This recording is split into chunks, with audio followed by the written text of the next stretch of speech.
Hello. Happy Saturday, everyone. Welcome in. How are we today?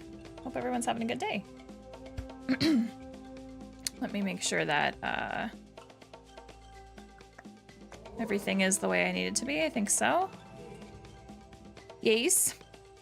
Sebastian, hello. Rune, good to see you. Angel, hello. How are we? Miss Ella is already napping this afternoon, so. Oh. Can we talk about how it's like March this week? It's gonna be March this week. My brain still feels like it's in the end of 2020 sometimes. I don't know where time goes. It's wild. But I schedule things like this to keep life exciting. And I'm really looking forward to watching this movie again. It's been so long. It's been so long. That is not the right timer, bot. Thought I updated it. One sec.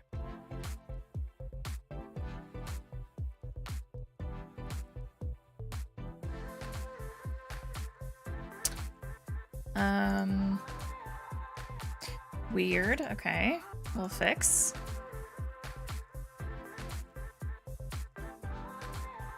All right. Fixed for the next time it goes into chat. Oh, me too. Me too. It's going to be fun. Currently raining where I live.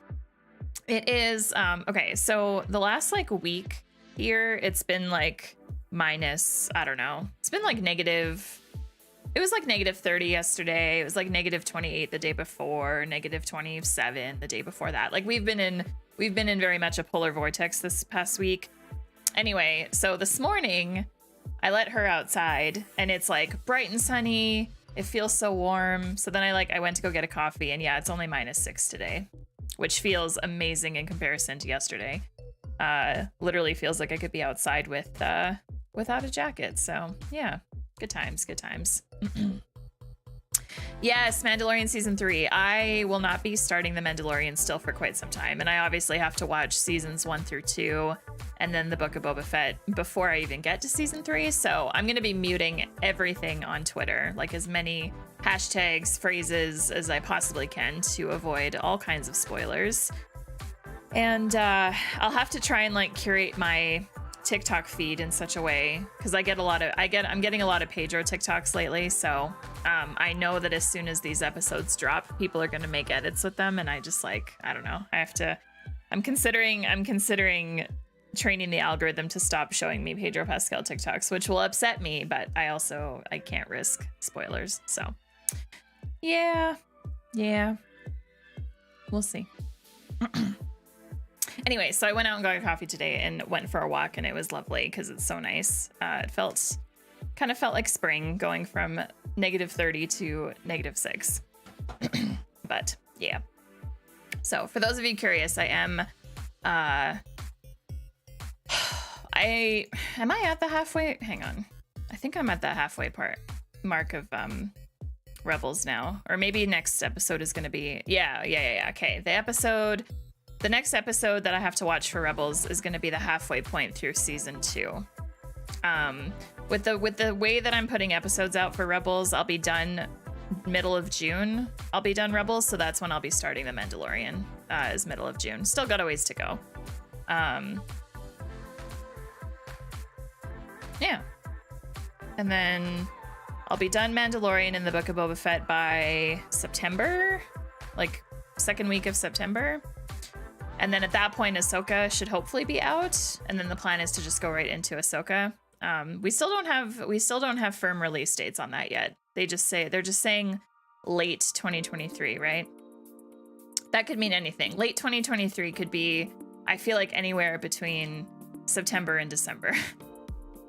But if they say late, maybe they mean like, maybe I'll actually be all caught up on Star Wars before Ahsoka comes out. We'll see.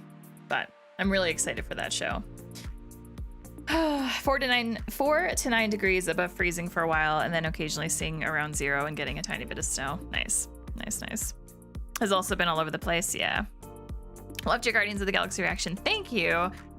Despite not loving the movie and considering it at the bottom of my list so far out of the MCU movies I've watched, I I didn't have that many. I was expecting my comment section to be like a bomb, basically, with people being very upsetty with me, but for the most part, people were nice. I did have to delete a few comments though.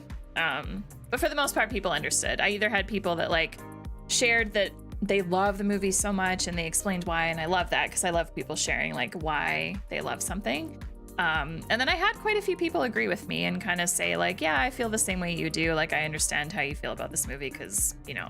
And then I had people share about how they loved the movie when it first came out, but after rewatching, they're just like, meh about it. And then I've had people do the opposite where they said that when they first saw it, they didn't care for it. And then as they've rewatched it, they liked it more. So it'll be interesting to see, like, kind of similar to Star Wars now, I'm starting to like rewatch all the films, right? I feel like once you've got more of the franchise under your belt, it definitely affects when you go back and watch like the first movies.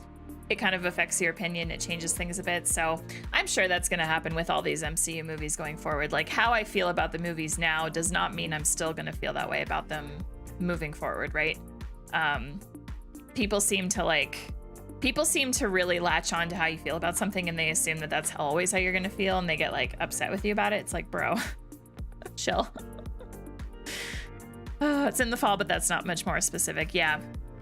I mean, the fall could be, fall here is like September to, well, our fall here pretty much only lasts like 3 weeks, and it starts mid-September and goes until like the first week of October. So, yeah, when they say fall, but I mean, then fall in other locations like goes into November. November here is like full on winter. So yeah, it'll be interesting to see. I'm excited for more information on it. So Juice, it's okay. Thank you so much for being here.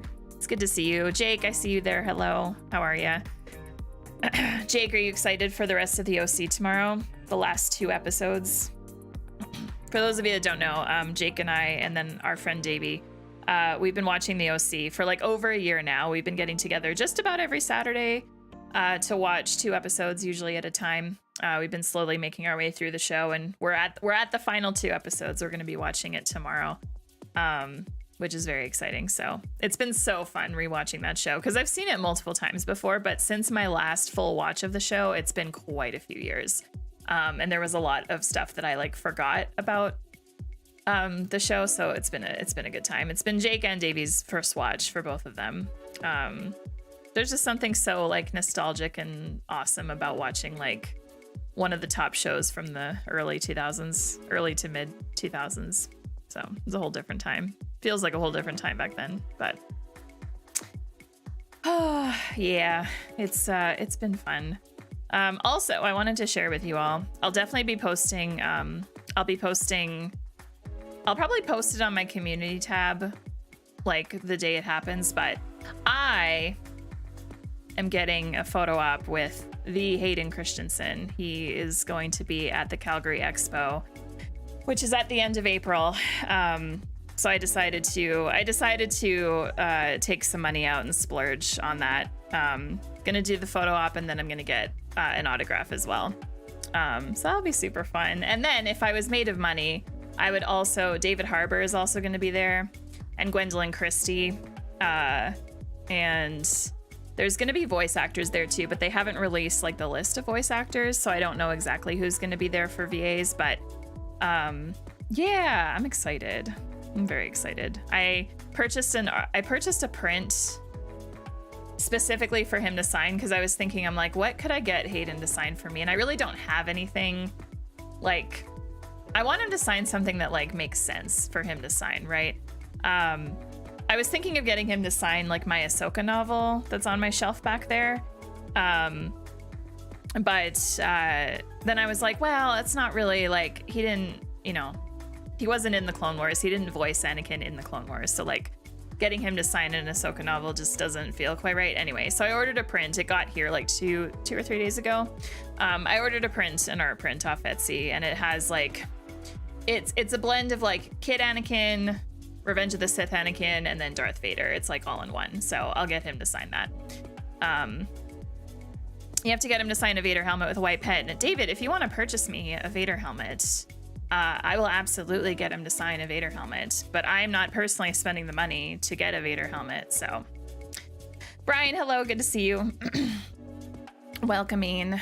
My part of Norway kind of has a tendency to just skip winter and summer sometimes. It's like permanent spring. Hi, John, how are you? Good to see you. Anyway, the print will work though. The print will be good for him to sign because the thing is like, I'm gonna get a frame.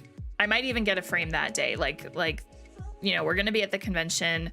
I'll get him to sign that, and then depending on what time we leave, like my plan is to go like straight to a Michael's and just get a frame for it and then frame it immediately. Because I don't know, I have no idea if he's gonna like write a message, like a short little message in addition to a signature, if it's just gonna be his signature. Like I don't know what the deal is. So, yeah, it's gonna be fun. I'm excited. I'm super stoked to meet him. And just to like, it's gonna be my first expo, like my first, it's kind of, I don't want to call it like a Comic-Con, but it kind of is. The Calgary Expo, it's like gaming, sci-fi, comics, cosplay, like it's a whole bunch of stuff there. So it's not just strictly like comics, it's not strictly movies, it's not strictly gaming, like it's kind of a blend of everything. So, yeah, I'm excited to check it out. I've never been to anything like that before, so. It's gonna be fun. I originally was just going by myself, and then I messaged my bestest friend who doesn't live in Alberta anymore. She moved to the States in the summer, but I messaged her and I was like, "Hey, I bought a photo op with Hayden. He's coming to Calgary, and I decided to just like go to this expo." And then she replied and she's like, "Oh my gosh, I am gonna be in Alberta the week before for a wedding." She's like, "Let me just extend my holiday and I'll come with you." And I'm like, okay, that would be awesome. Like I said, I'd fully intended on just going up by myself and just making like a little vacation out of it. But if she wants to be there, I'm not going to say no. She's my best friend. It's like, yeah, that would make it probably 10 times more fun. So it's just one of those things where it's like, I didn't know that she was going to be here. So it's like, I hate asking people to like join me on things like this, especially when they don't even live anywhere close anymore. Like if she still lived where she used to, she could easily just drive for it, and it wouldn't be a problem, and I probably would have asked her. But yeah, so for her to be like, oh my gosh, I'm gonna be there kind of in that time frame anyway, like let me just shimmy things around a bit and come with you. I'm like, yeah, yes, let's go. I don't know if she's gonna get her own photo with him or if we're gonna decide for her to just be in mine, like with me. We'll see. Yeah, it's gonna be awesome. I'm excited.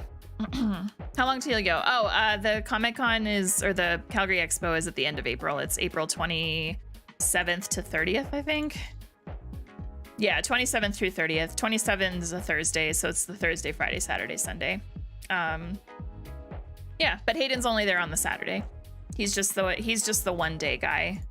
He probably has, if I had to guess, he probably has other obligations on the other days, and so he's probably just flying in that morning or maybe the night before and then probably yeeting immediately after. So I'm assuming with Ahsoka coming out this year and with like Star Wars Celebration, I think, when is Star Wars Celebration this year? It's in London, I think. Star Wars Celebration 2023. It's yeah, it's April 7th to 10th. So like he's got that, 2 weeks before, and then Calgary, and then he's probably got things in between. Anyway, he's probably super busy this year with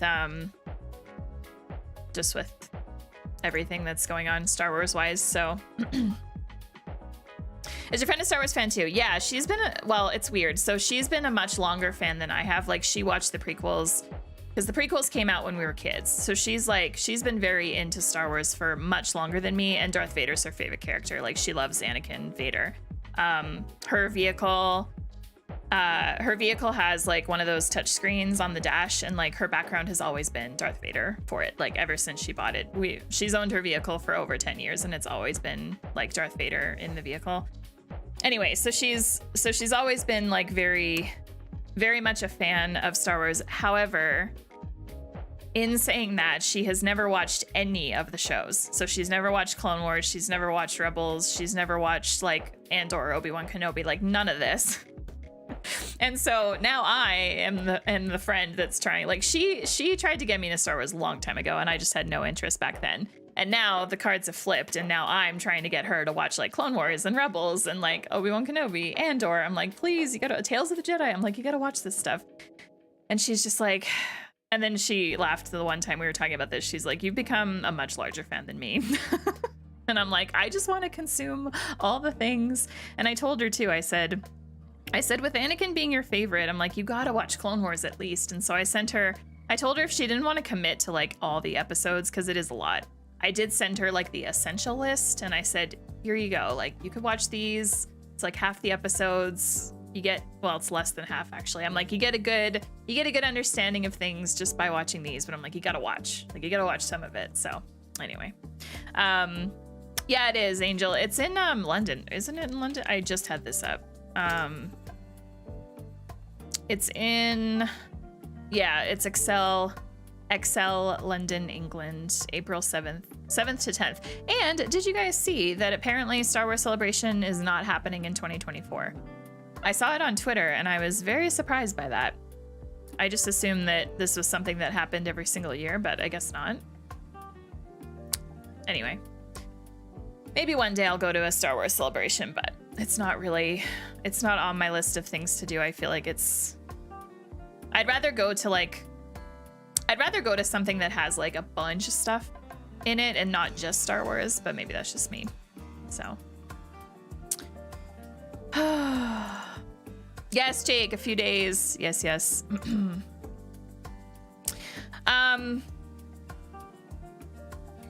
David, sorry. Okay, when I said earlier, you know, buy me a helmet for him to sign, the autograph, Hayden has different autograph prices. I already have something for him to sign. I don't feel comfortable giving my PO box out to anyone. So I appreciate that you want to send them, but I am going to respectfully decline that. I really don't want to lug around a helmet at this event. And I think that Hayden charges more. He's got a few different autograph prices. I'm already worried that the print that I have is so big that he's going to like charge a different price versus like the lower one for it. So yeah, no, I appreciate that you want to do that, but I'm gonna decline it. Reactors who had no interest in Star Wars before become huge fans because people in the comments always push them to go further. Yeah, totally. Yeah, no, David, it is a great idea, and like I said, I appreciate that you want to send that, but yeah, yeah, the reason when I was trying to think of what to get him to sign, like I chose a print because it can roll up nicely in a tube, and it's like a lot easier to carry around a tube. Like I could just put it in my bag and it's not an issue, right? Helmet's a little bit clunkier. And like I said, I think that Hayden's got like 4 different autograph prices. I'm worried that something like a helmet, he would charge like the most for it. And I gotta be careful with my money. I've been a Star Wars fan since I was a kid, and I just got into the shows about 2 years ago. I think I consumed Clone Wars in about a week. Yeah, it's a good time. Clone Wars in a week, though, that's a lot of watching. That's very intense. For those of you that are interested, though, just like on the topic of gifts, so I will never give my P.O. box out on my channel because I live in a very small town. So like some reactors have P.O. boxes. I love that for them. I don't live in a place where I feel comfortable giving it out because of the fact that I do live in a small place. I'm not comfortable with people on the internet knowing the exact town I live in. But what you can do, and people on Patreon know this, so I do have something called a Throne wish list. So what Throne is... No, you're not late, Preston. We just haven't started the movie yet. I'm waiting for people to roll in, the people that want to watch along. I don't start the movie right away for that reason, but we'll be starting it probably in like 5-10 minutes maybe. But welcome in. So Throne is like an anonymous gifting service. So I have a wish list.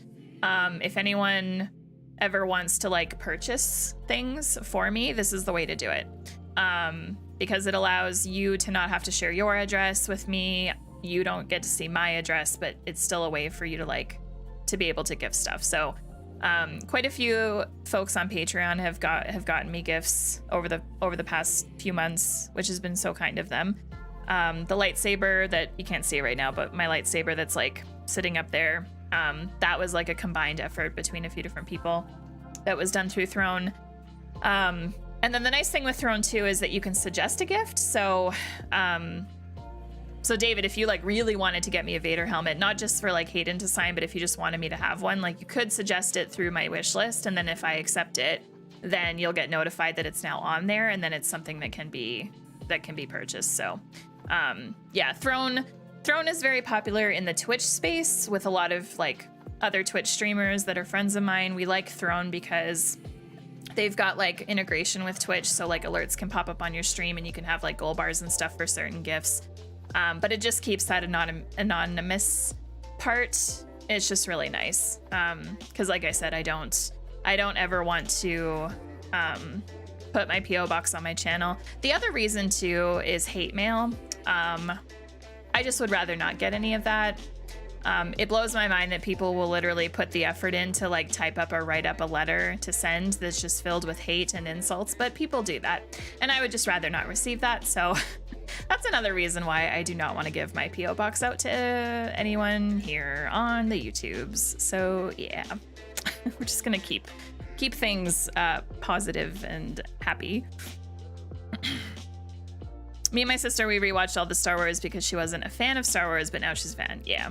Sometimes too, it's one of those things where it's like you could like, I mean, you could say this about any like franchise or anything, but you know, you could try it at one point in your life, and depending on where you are at that time in your life, depending on your interests at that time, how old you are, all these things, right? Like you could try something and not care for it, and then maybe wait 10 years and then try it again, and your life is different then, you're different then, and then you might end up liking it, right? So yeah, just one of those things. Trey, good to see you. Hello. Yeah, no, Preston, you didn't miss anything. You're all good. As always, folks, this stream will be available on the channel in the live section, just like A New Hope was. Like you can go back. I actually am shocked by how many views my New Hope watch along got after the stream was over. I had a lot of people go back into it after to watch along, so that's really cool. So yeah, the same thing will be here. As soon as the stream is over, I'm gonna go in and add the timestamps so that people know exactly where the watch along is. And then just like with A New Hope, I'm not gonna be looking at chat during the actual movie, because for people that are watching along after the fact, I don't want them to be watching a reaction of me just talking to chat, right? That's not fun for anybody, right? So I'll be hiding chat. I'll just be watching the movie. But what I did do after A New Hope, that watch along stream, was I did go back and I did read through the live chat replay. So I like watched through, I mean, I wasn't doing it like in real time, but I basically put the stream on 2x speed, and then I read chat. So I did read all of your messages that you left during A New Hope. So if you want me, like, I won't be able to read it in real time, but if you want to say stuff during the actual like watch along, you can. I will read it after the fact. So there's that. And then of course, like I'm talking to you guys all now in the chat, I'll do the same when the movie's over. We can talk about the movie for a bit. But yeah, hope that's okay. I'm very excited about this too.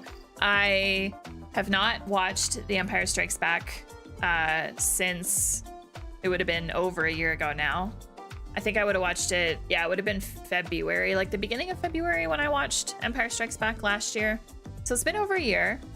I haven't even watched reactions to this movie. The last reaction I would have watched to this movie would have been like maybe in April of last year. I haven't watched one. Well, that's a lie. I did skim through Verowax's Empire Strikes Back reaction, knowing that I was going to be watching it soon, like rewatching it. I didn't like watch her whole reaction, but I did like skim through certain moments. So what do you remember about this movie specifically? Oh, I remember like most of it. Like the winter scene at the start. I remember like the Luke and Vader scenes, obviously. What I'm most interested in, because there's a lot of like specific just conversational stuff that you forget, right? Like you obviously remember like the big scenes and just like the visuals of them, but it's more like the conversation stuff that I don't remember as much. And then the other thing too is rewatching this now with so much more context in my brain. Like I think that just like with A New Hope, I think that certain conversations and statements are just going to hit different this time around because it's my second time viewing. So Anyway. RB, welcome in. Hello. I have no idea what you mean by your question, but thanks for being here. All right, so how this is gonna work. I have a playlist of people where people somehow didn't know the twist in this movie. Those people do exist, yes. Let me turn on, one sec.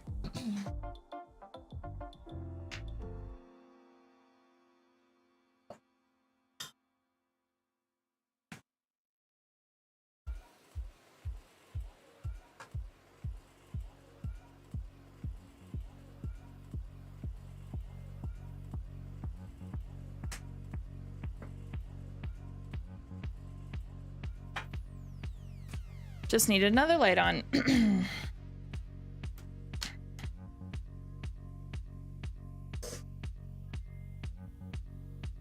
There we go. Make myself a bit brighter. Ice Planet of Hoth was also filmed here in Norway. Nice. We love that. Watch the South Park movie. I will never. I cannot stand South Park. Oh, I cannot stand that show. The type of humor just does not work for me in any way, shape, or form.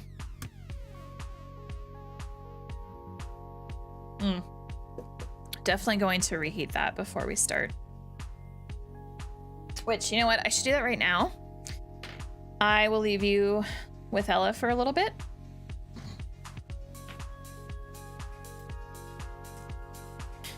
I love that she is... Also, check out her new ear shape. So for those of you that don't follow me on... I don't actually know that I talked about Ella on my YouTube channel. I don't think I did. So she just recently had surgery on that ear that you can see. She had a hematoma, needed surgery on it. So now her ear is like permanently flopped. It's very cute. It's very, very cute. All right, I'll be right back.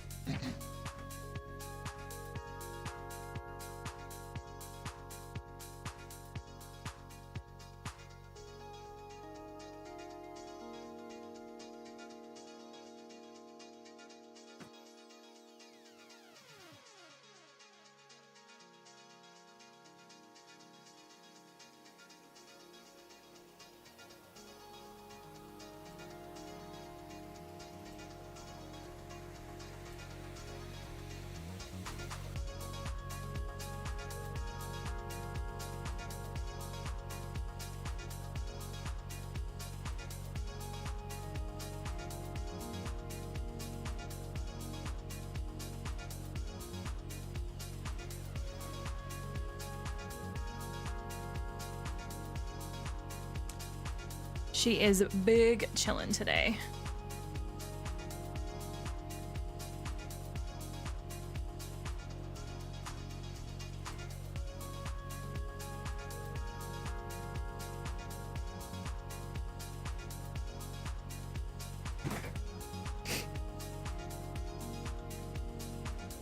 All right.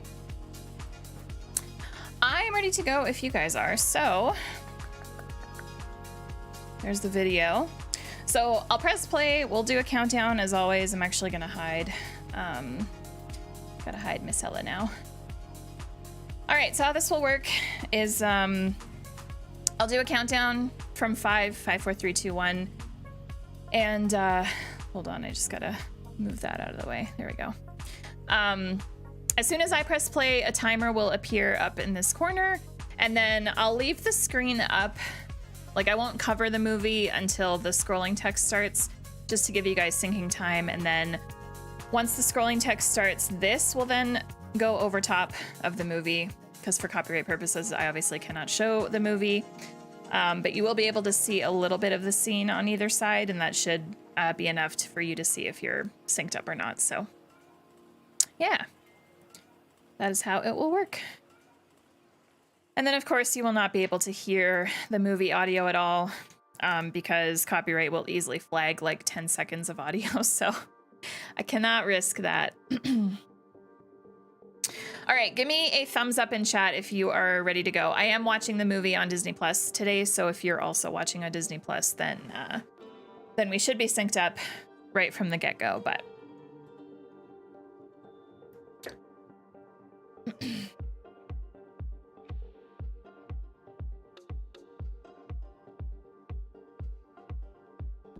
All right, Sebastian's good to go.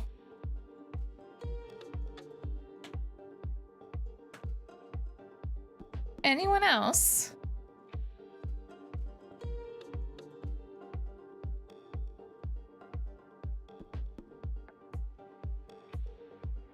Rune is good to go. Excellent. I am actually going to... Hi, Glenn. Welcome in. We're just about to get started with the movie. Preston's good to go. Excellent. Not good to go, but I'll sync up later. No worries, Juice. No worries. All right. I am just going to hide that for a quick sec because I do just want to...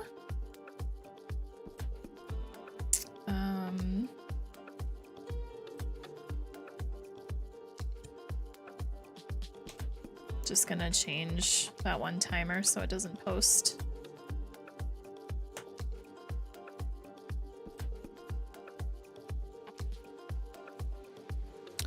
Jeez.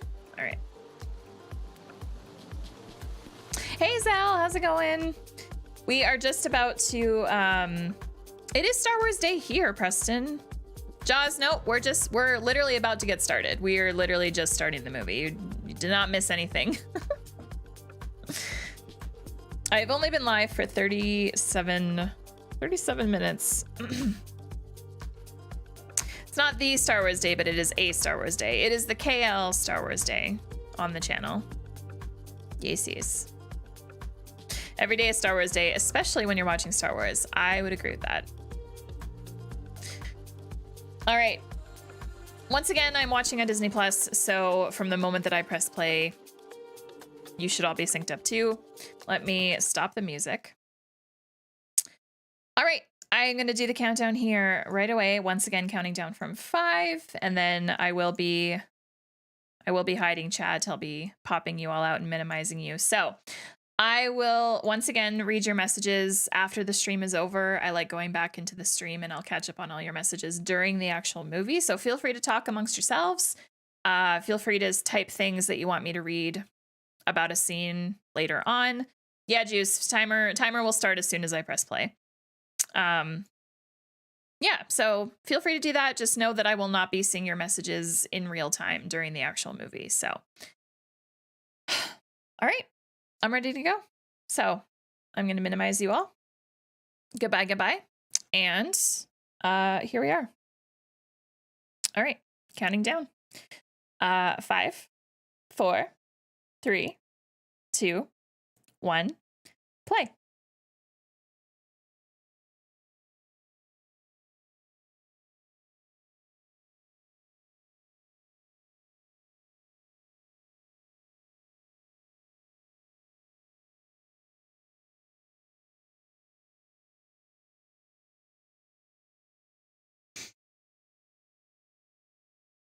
A long time ago.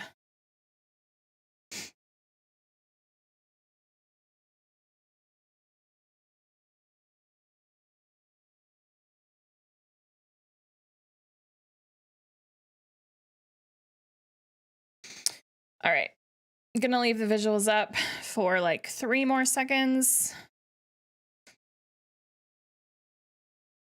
All right, there we are.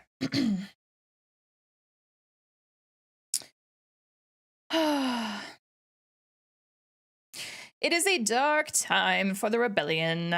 Although the Death Star has been destroyed, Imperial troops have driven the rebel forces from their hidden base and pursued them across the galaxy. Evading the dreaded Imperial Starfleet, a group of freedom fighters led by Luke Skywalker has established a new secret base on the remote ice world of Hoth.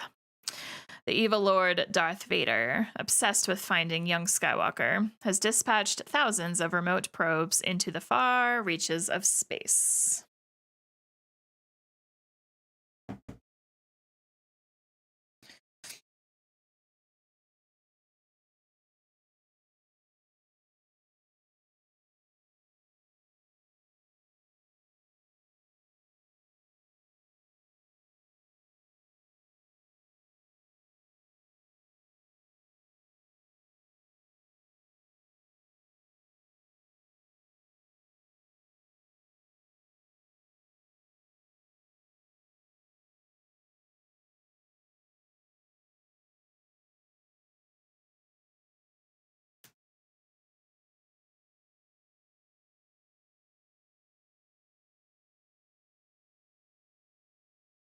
Oh, I should make sure I have subtitles on. I did not. There we go. Now I do.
One thing about this scene specifically, Mark looks so much like Sebastian Stan.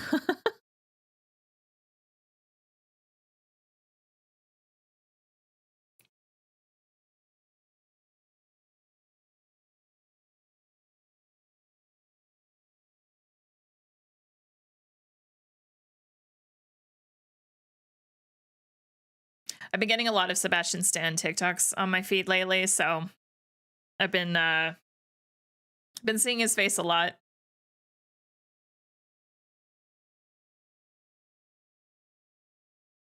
Forgot how scary that scene is.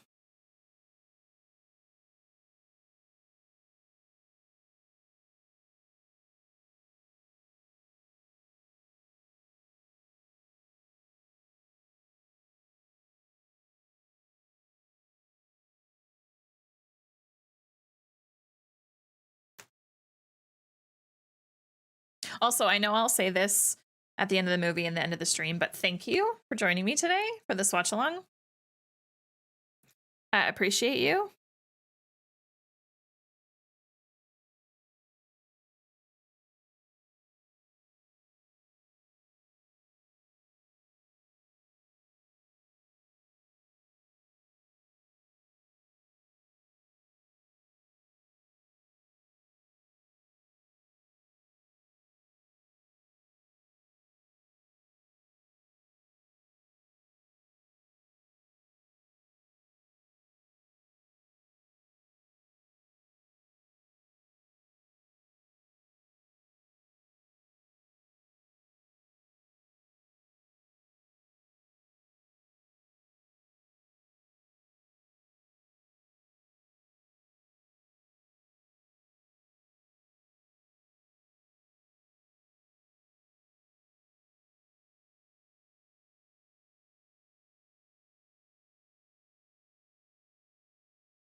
Han and Leia bickering, let's go.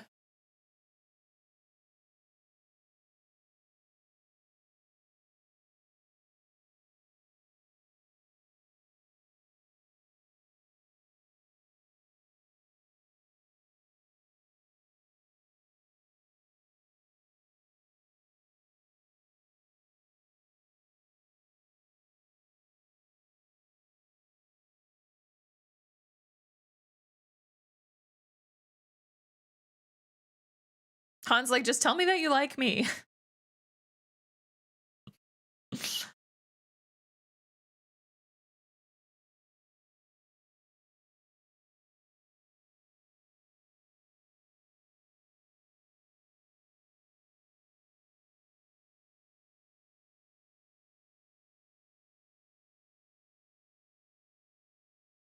My favorite boys, well, they're not my number one anymore. Chopper has 1000% taken my number one spot for droid.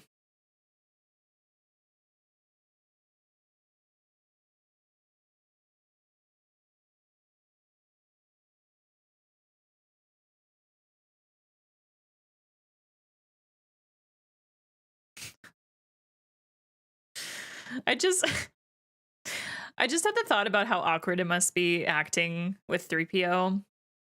Because, like, Anthony Daniels is in that.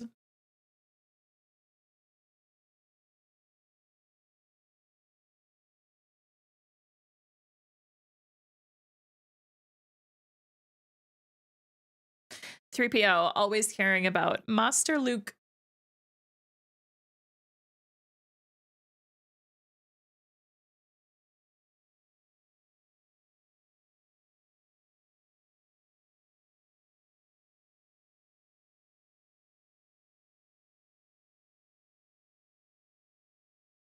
My friend's out in it.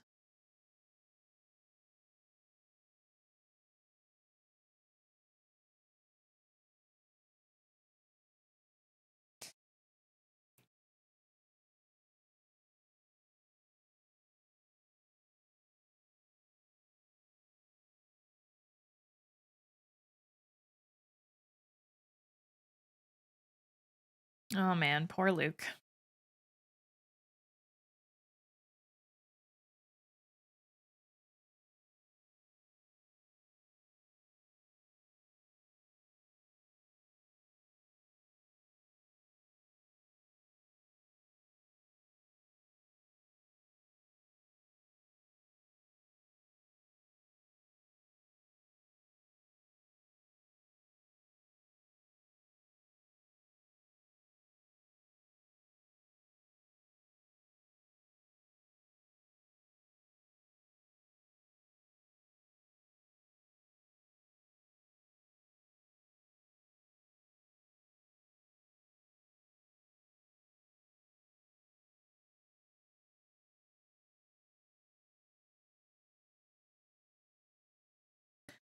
The Force, use it.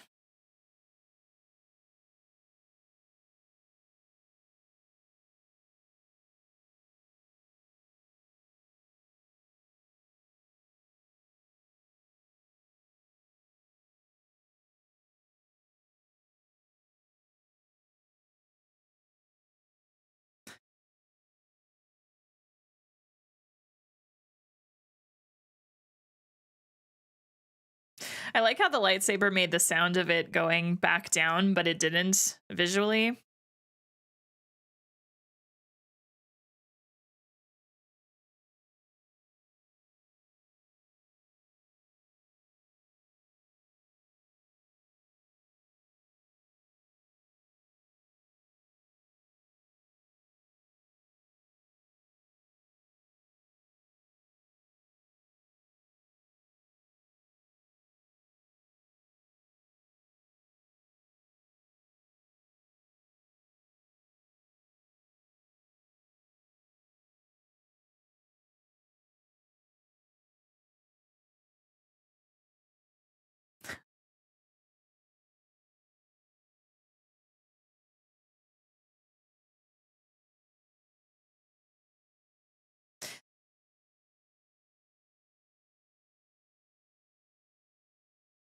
I love how worried R2 always is.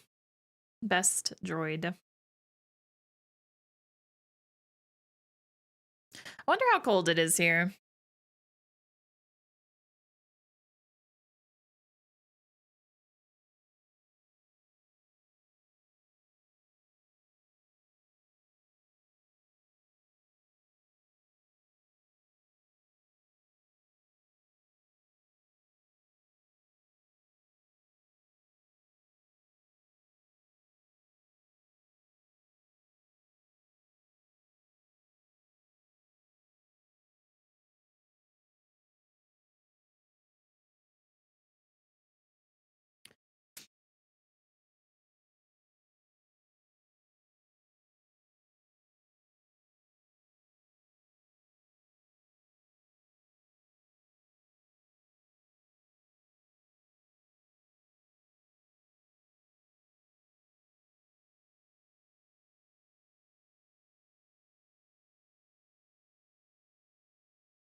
Chewie in the back.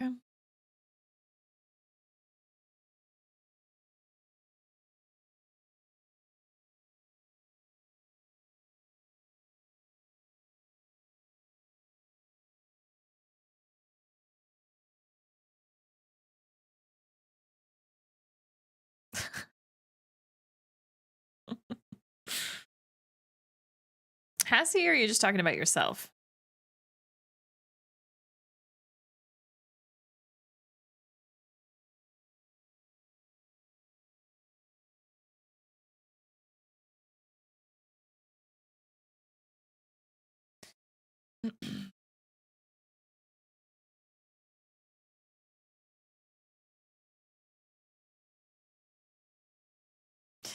Obi-Wan, hello.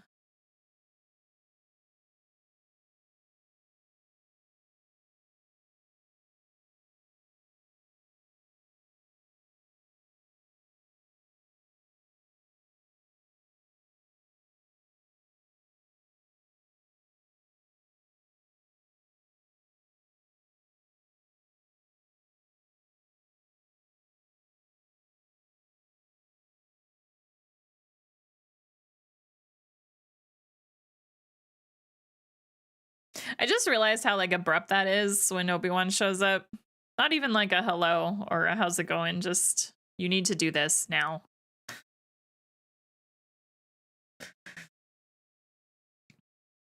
And also it's weird hearing him say Yoda was my master who trained me, because I mean, yeah, Yoda does have some influence there, but it was Qui-Gon. It was Qui-Gon that was his master.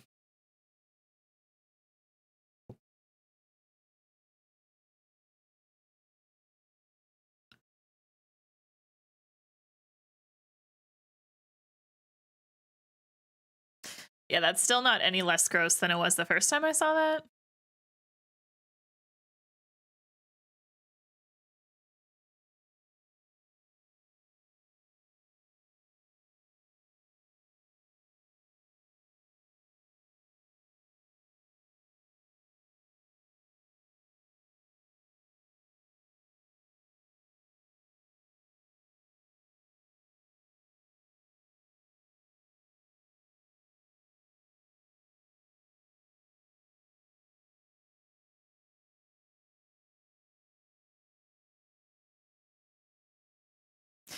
Would not want to be caught outside in something like that.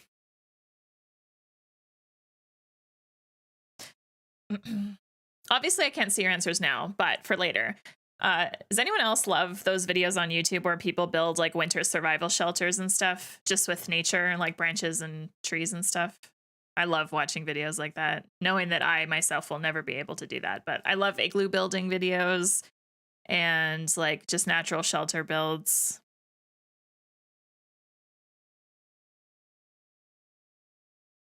There's some really talented people out there that have like really good channels.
I love Leia's hair right now.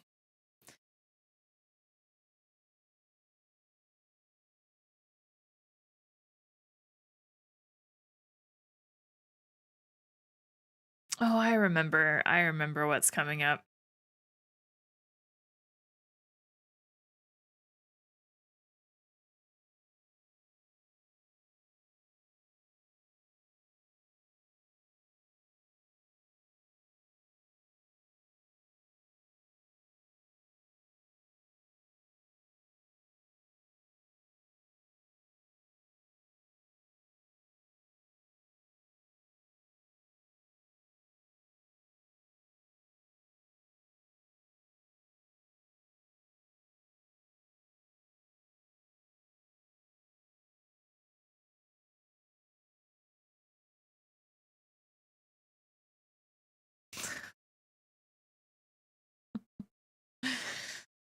Luke's face is still the best part of that whole scene.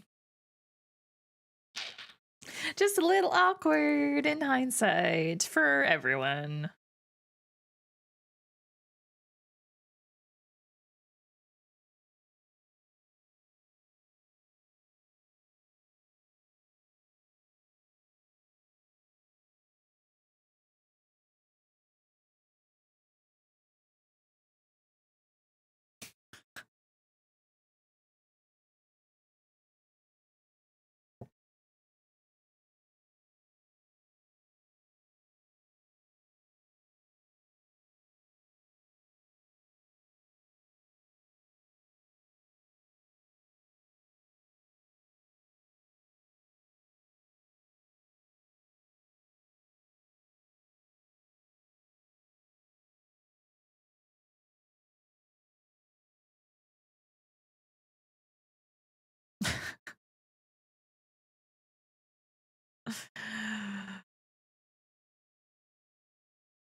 I just love Chewie. Snow-covered face.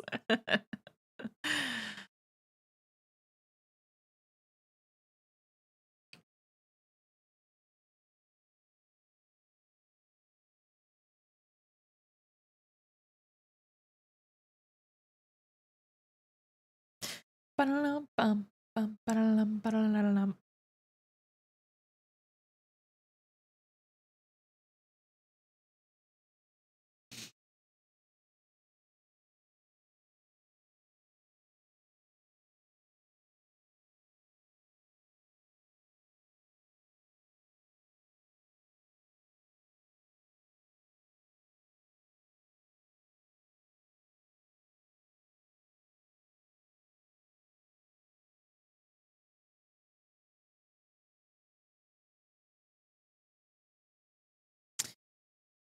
Hmm.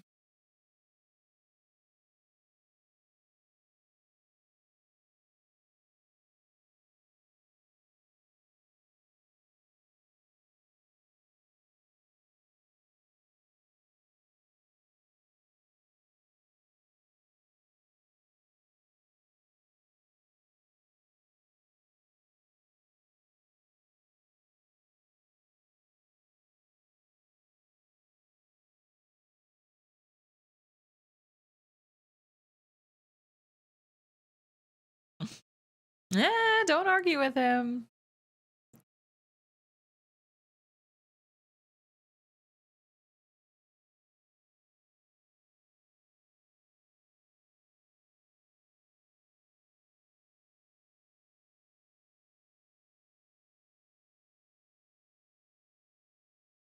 I forgot how like confident Vader is in that scene.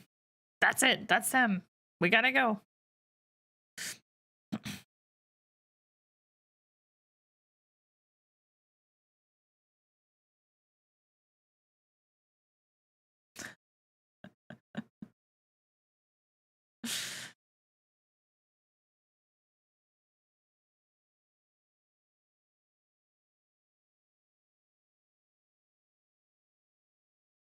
I totally forgot about that droid.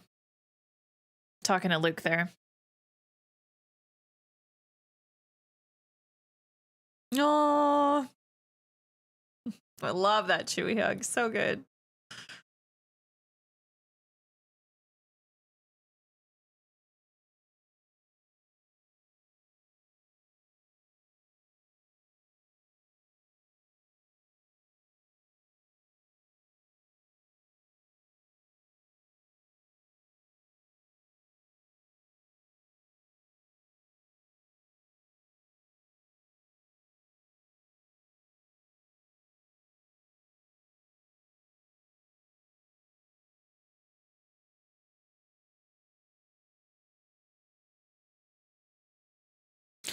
Hoth battle. Let's go.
Oh, that cracking sound. Not fun. But like I said, you can't challenge Vader.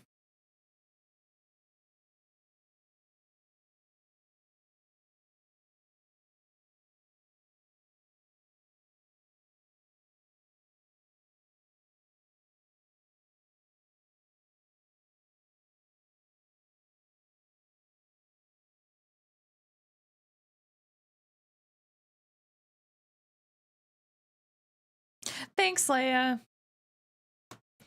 I love when she's like commanding everyone like that.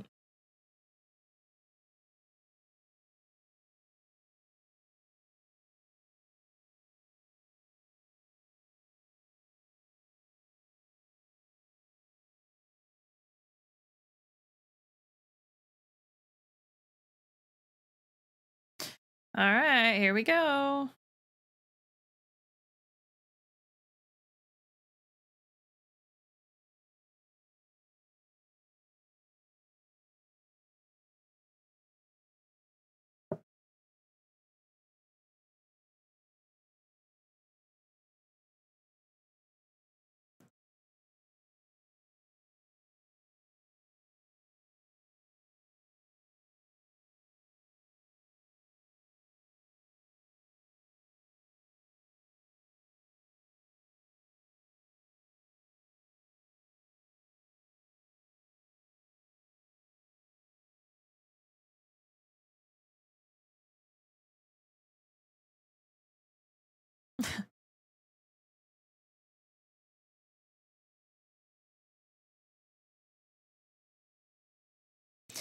Oh, I'm excited for this. It's been so long since I've seen this scene.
No.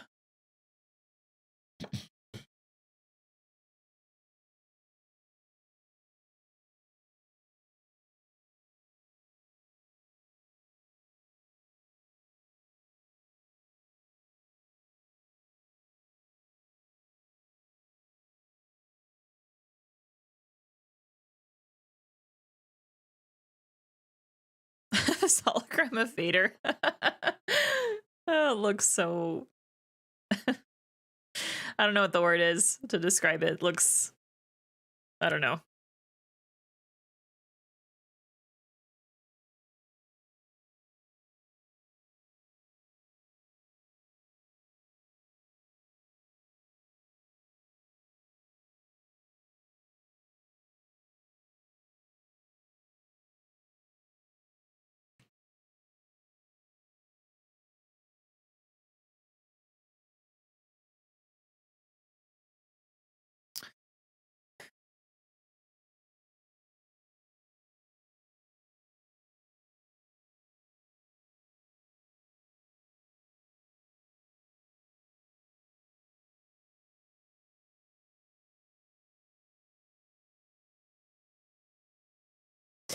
Yeah, really the only way you can take down one of these.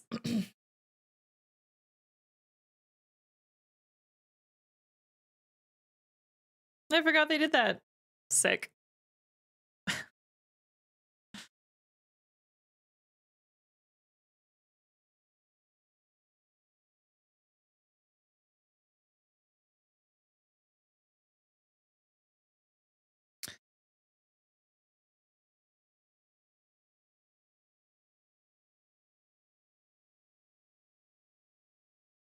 Aw.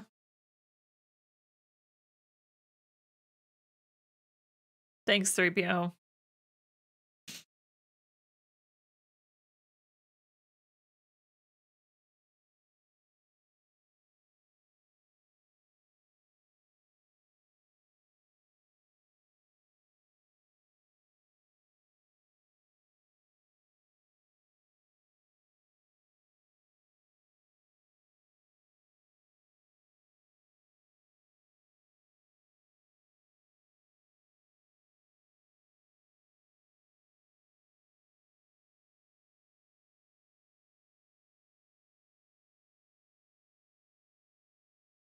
Aw.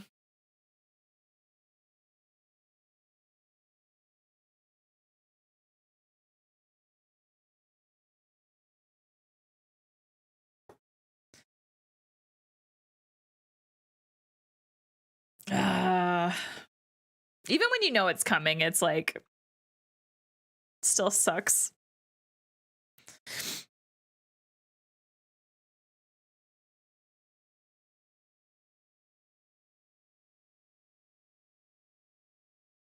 And also, Luke's been flying around so long with Dak behind him like that. It sucks.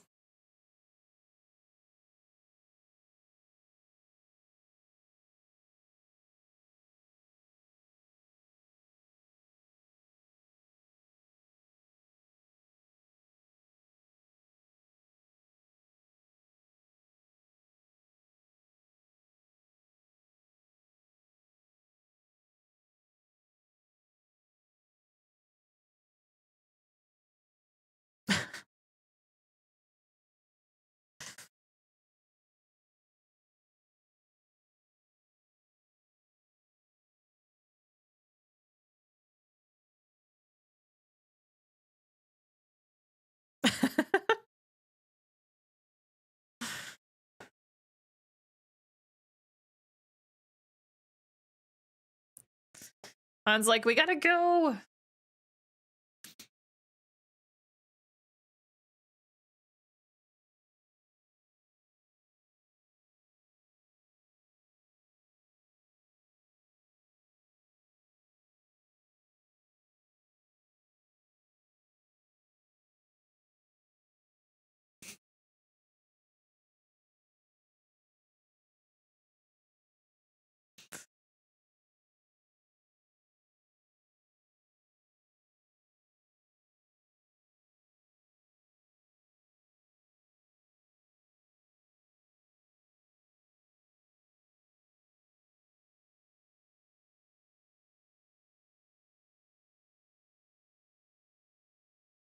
I think Luke doing this is my favorite part of the whole battle.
Poor 3PO.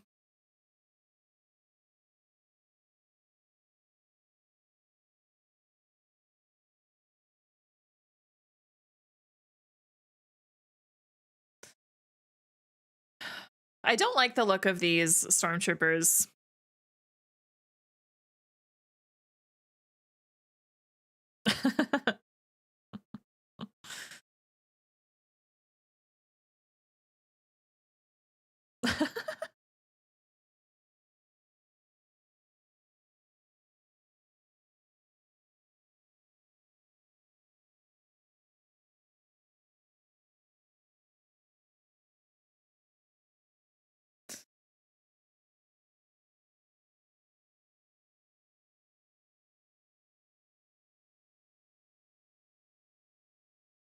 Captain Solo.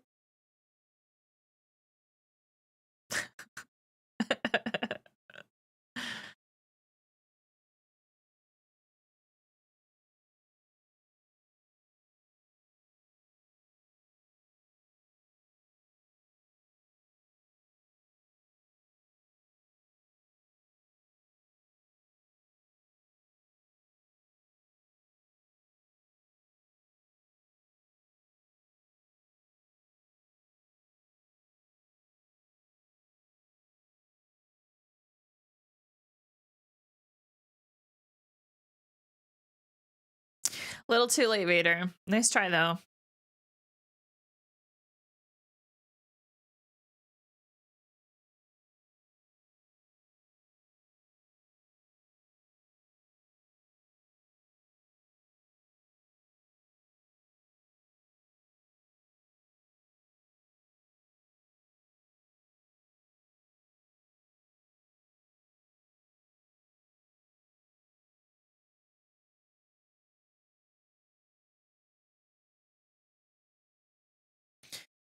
Oh, that was fun.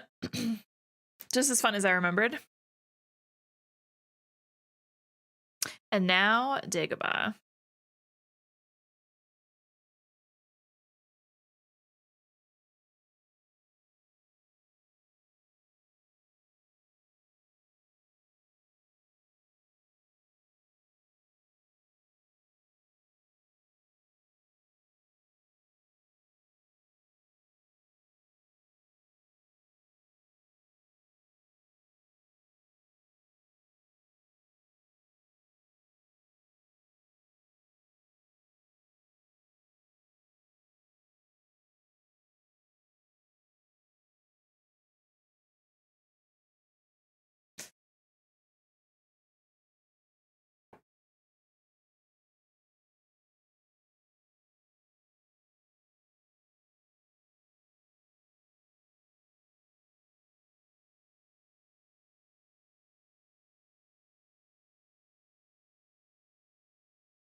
Never tell me the odds.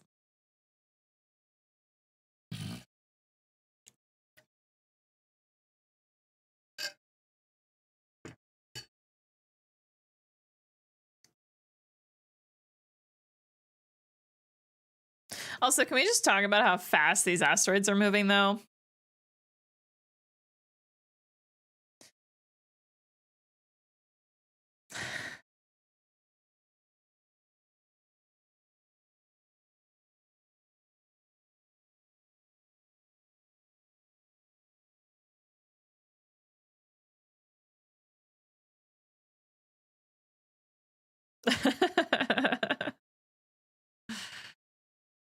Oh, gosh.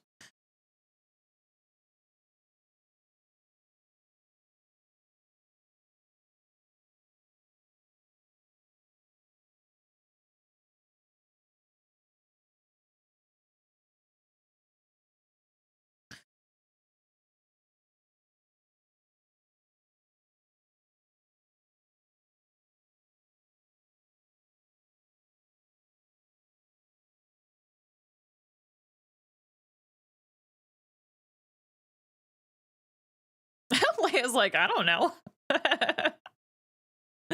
She's like, don't ask me. I'm not driving.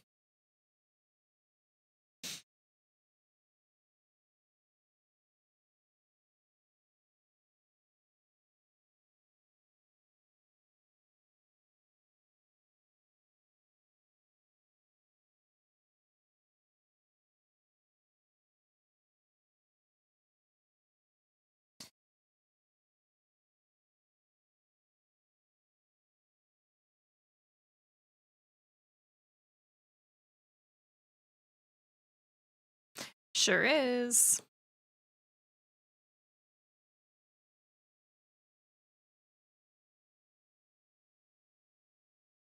Also, R2's been here before.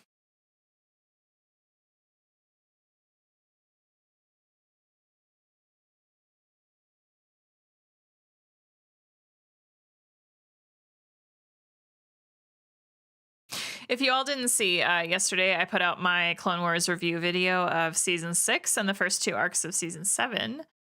So if you haven't seen that yet and you're interested, it's on the channel. And the Yoda arc was such a good arc.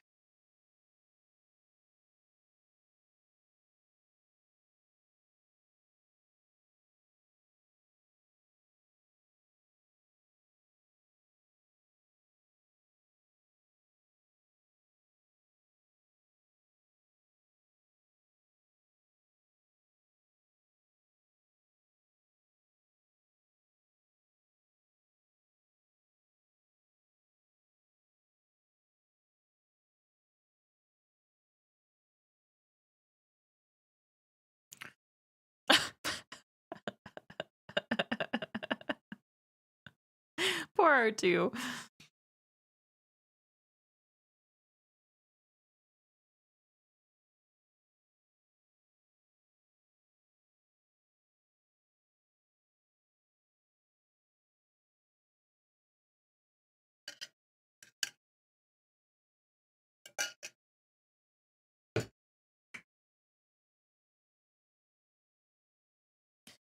Also, after watching the Yoda arc in Clone Wars, and then obviously this, it makes sense why Yoda would pick this place to go into hiding.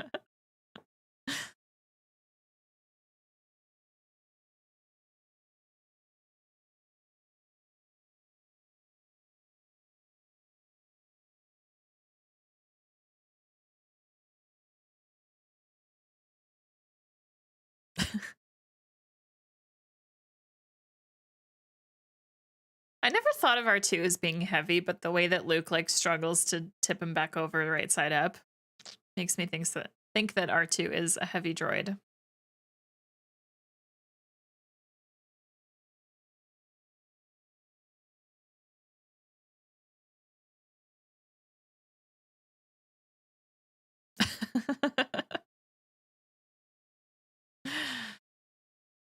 Also, one detail I forgot about all the blue in this ship.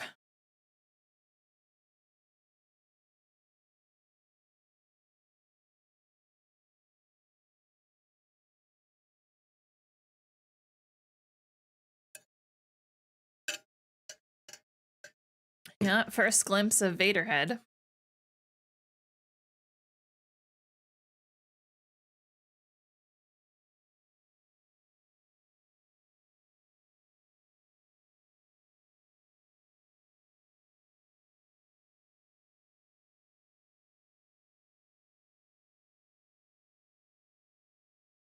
Vader's like, really? You're scared about some asteroids? Come on.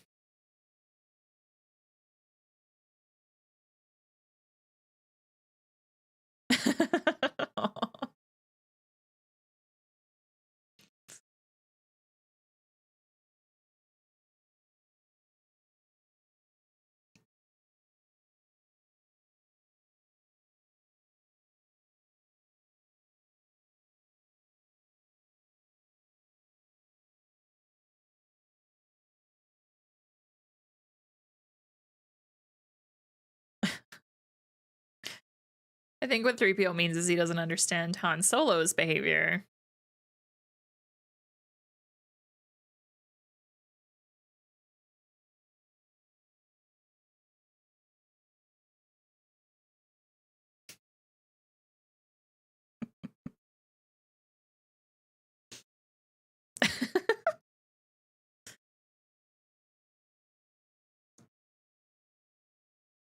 Forgot how much they bicker like that in this movie.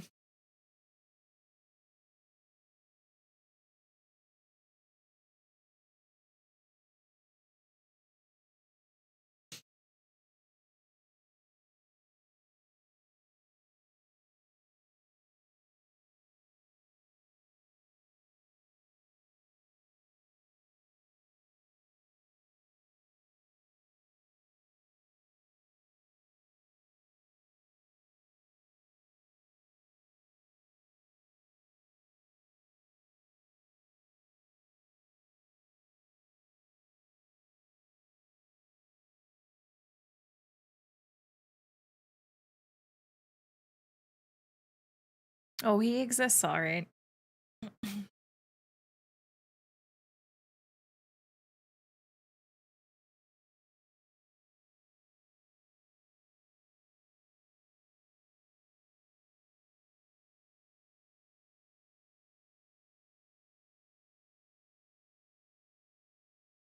R2's like, I agree. This place is familiar. Oh, hey, Yoda.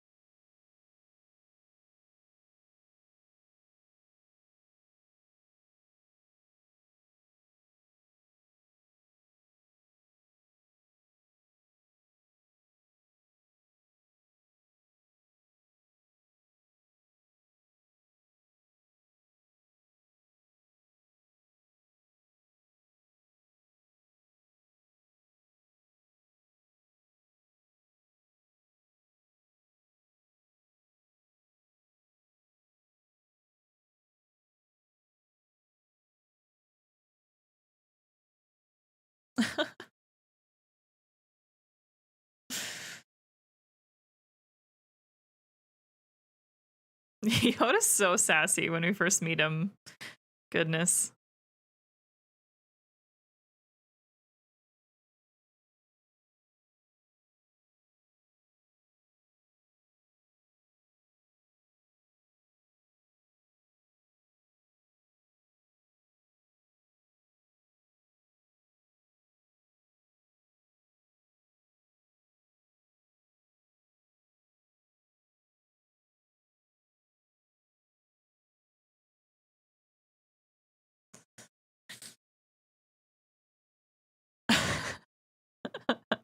Tug of war, let's go.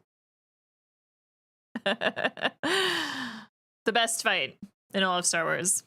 Right here. Jokes, of course. Yoda feels like such a kid. Especially just when you compare the character to other things, mostly Clone Wars. He just feels like such a child here. Even though he's the oldest.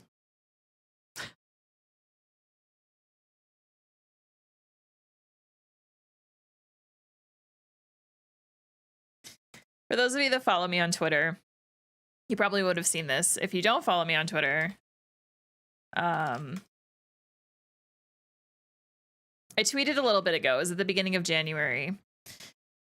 And I said, my brain got so used to hearing Tom Kane's Yoda voice in the Clone Wars that when Yoda's voice appeared in Rebels, my brain thought the voice actor wasn't good, not realizing it was Frank Oz who voiced him in the films. Because I watch Clone Wars so much, Tom Kane's Yoda voice is Yoda to me. And I think always will be Yoda to me, because honestly, I do prefer Tom Kane's voice for Yoda. Don't hate me for saying that, but I do. And even after that scene, I still prefer Tom Kane's voice for Yoda.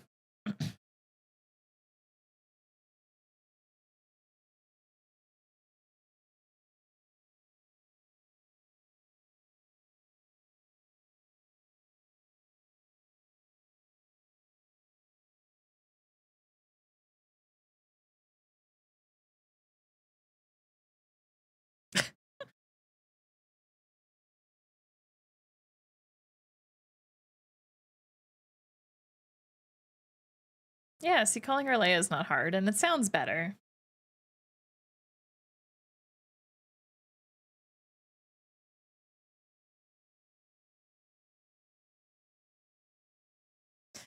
Han wants her approval so bad.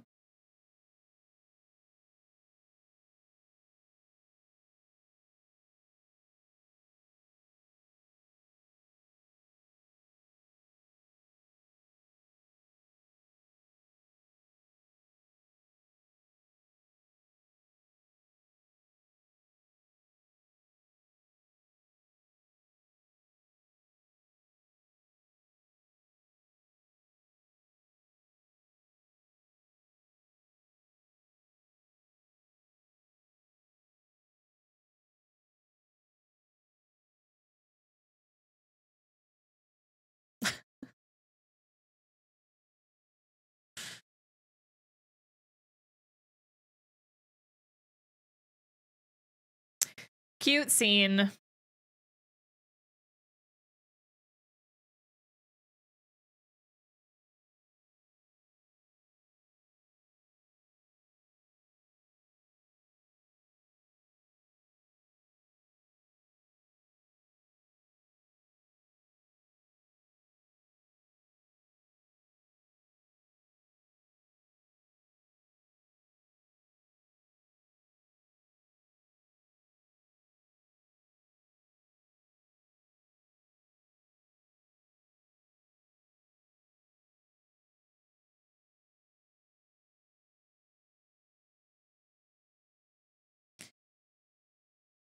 Here we go.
Love that scene.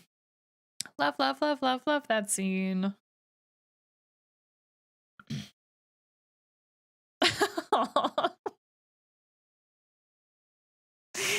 R2 going on his little, like, tippy toes, if you can even call them that. Oh, he's still in the window on the left. I don't think I ever noticed that the first time watching. I was too focused on Yoda and Luke to see R2 over there. So cute. Does R2 not fit in here? Is that why he can't come in here? Probably. Luke's like, oh yeah, super good. This house is pretty cute though.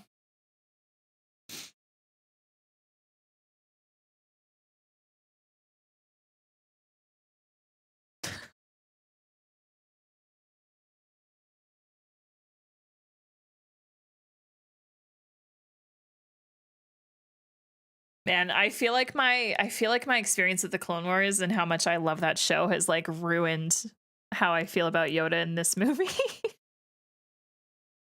He just seems so different to me.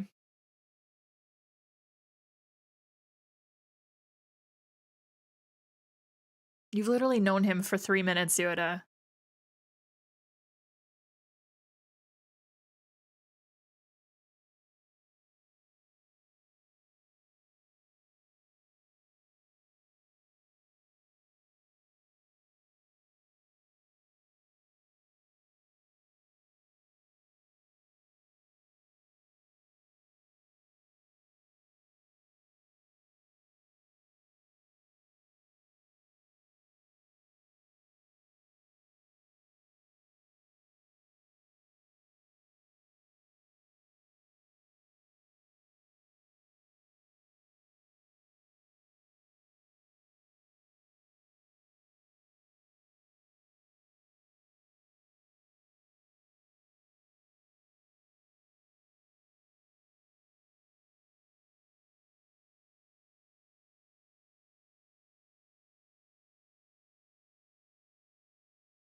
Obi-Wan was pretty reckless, but he was also really reckless because of Anakin, so.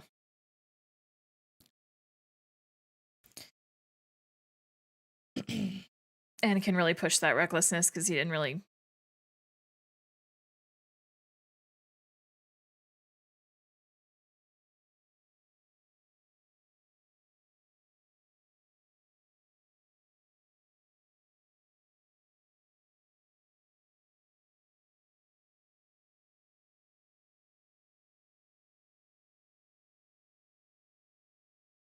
I'm so excited for the rest of the Dagobah stuff.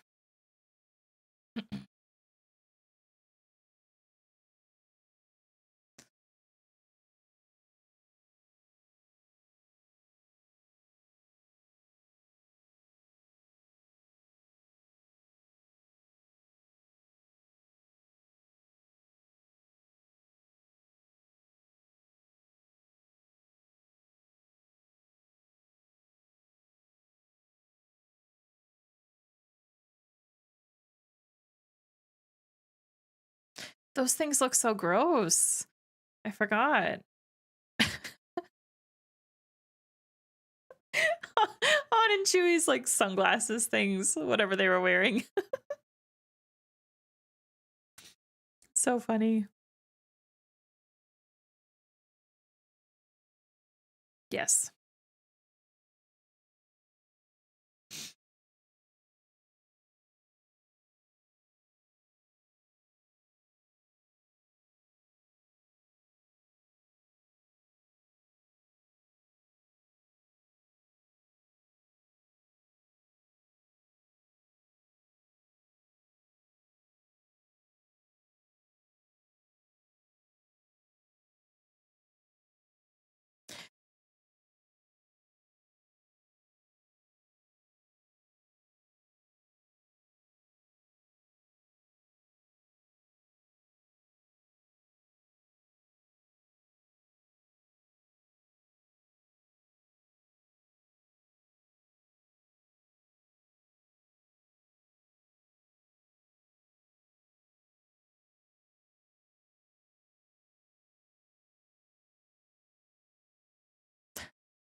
on finally realizing, I think.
Does the movie I feel like the movie doesn't even say what kind of creature that it was that they were in, but I'm sure the wiki does, or you guys in the comments know. So let me know what creature that was.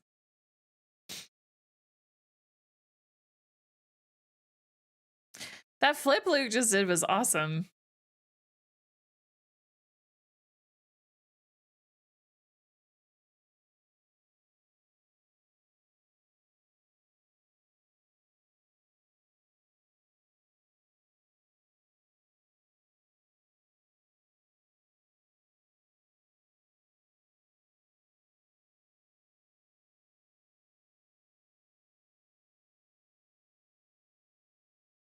Eh, debatable.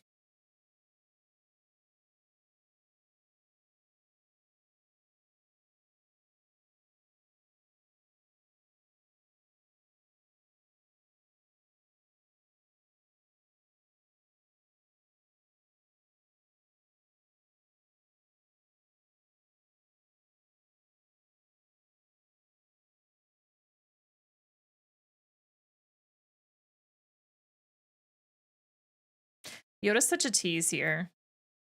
He like says so little, and then Luke's has all these questions. He's like, "No, no more today. Clear your mind, new questions. That's it. We're done." That would be frustrating.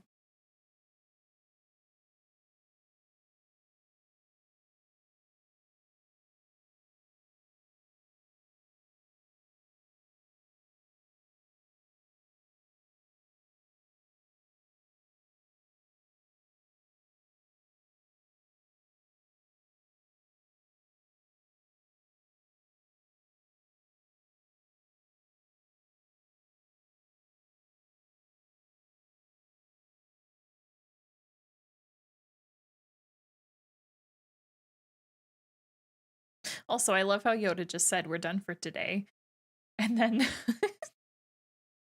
and then this happens.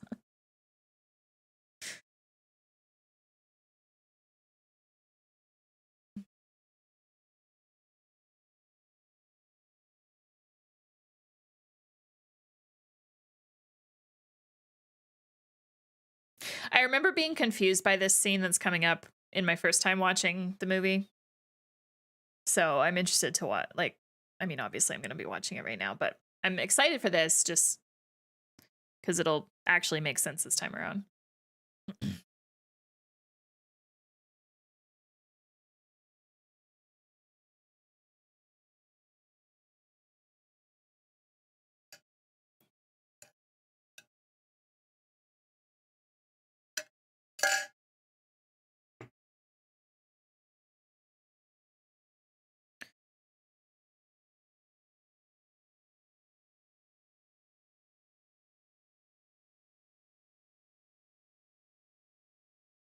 God, the amount of snakes and other like creatures here. I would not want to come to Dagobah.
I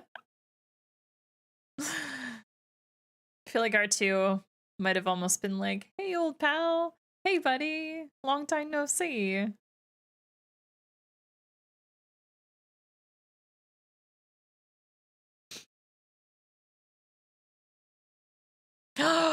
Oh my god. I totally forgot that there was a Trandoshan in this movie. Holy shit.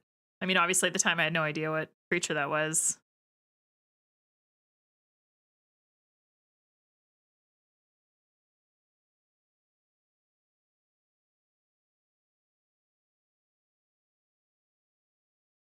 Boba.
Use the force and let's do gymnastics just cuz.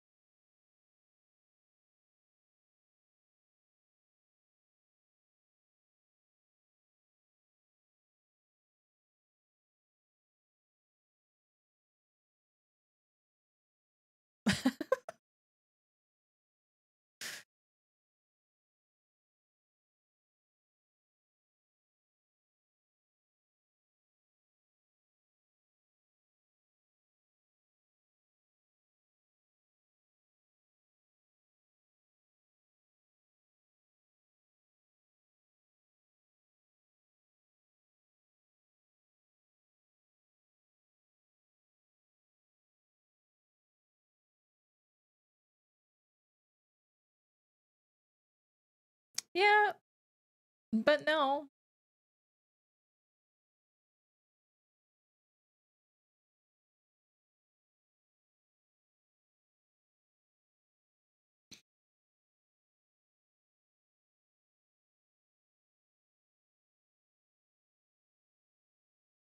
Yeah, try doesn't exist in Yoda's vocabulary.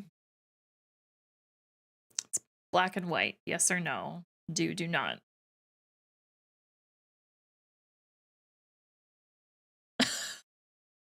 Oh my god, his eyes. Yoda be like,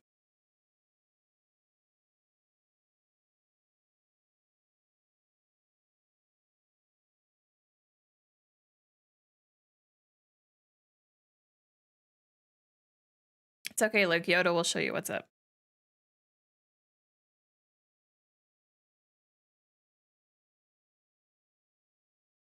Remember, Yoda, you've had 800 years on him.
And this is where Yoda was like, okay, I guess I'm just gonna have to show him then what I mean.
I love the song that plays here right now.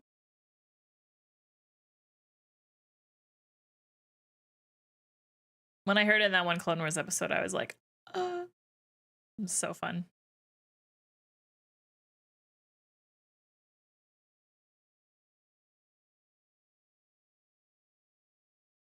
Luke's like, okay, old man, I see you. Well, you better.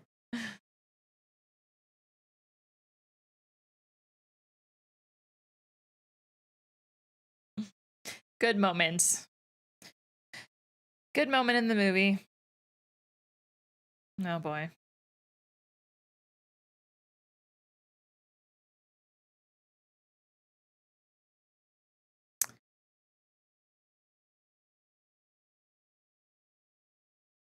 Accepted.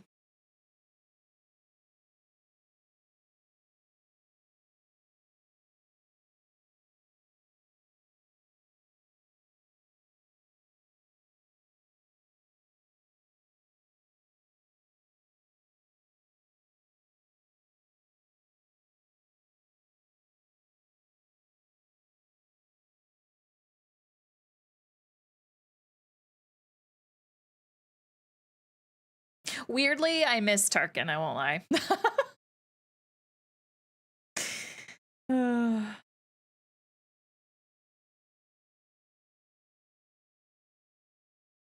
I still love that they're able to just park themselves on the back like that and they have no idea.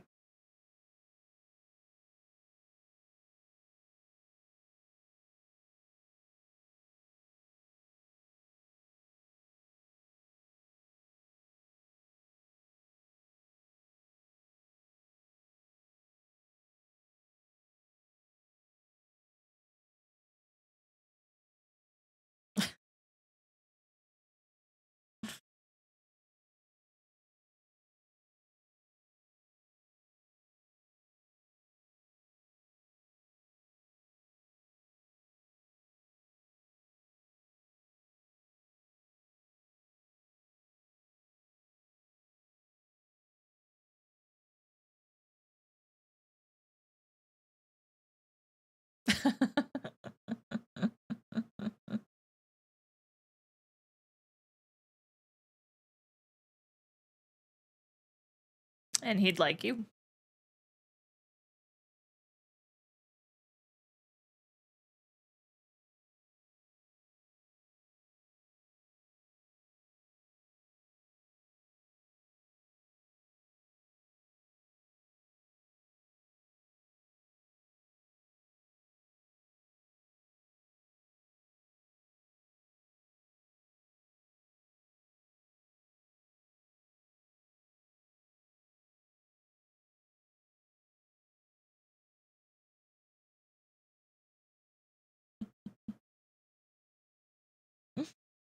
I love Han's reaction to that. It's just the ever so subtle facial expression after that kiss.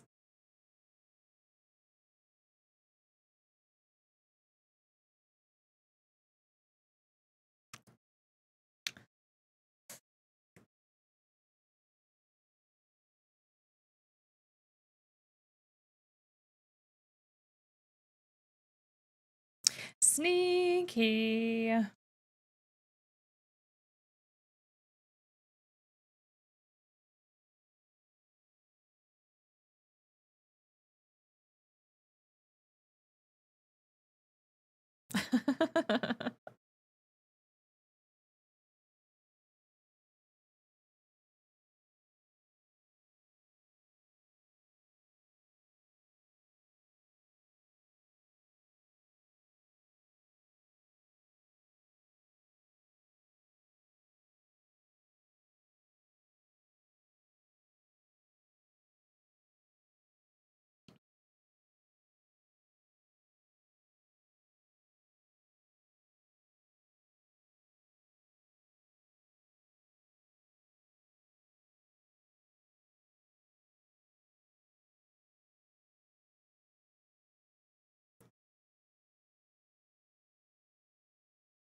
Look at how cool this place looks.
I love Lando so much.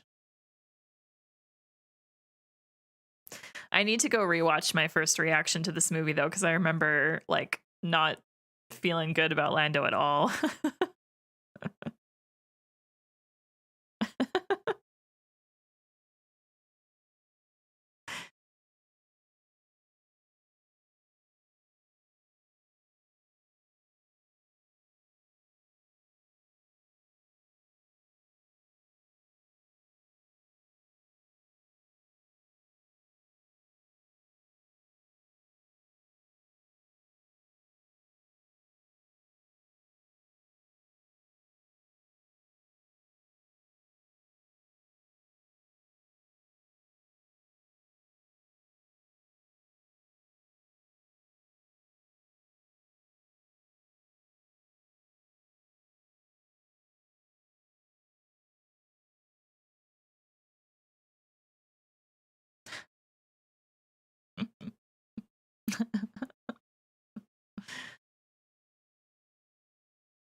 No, 3PO.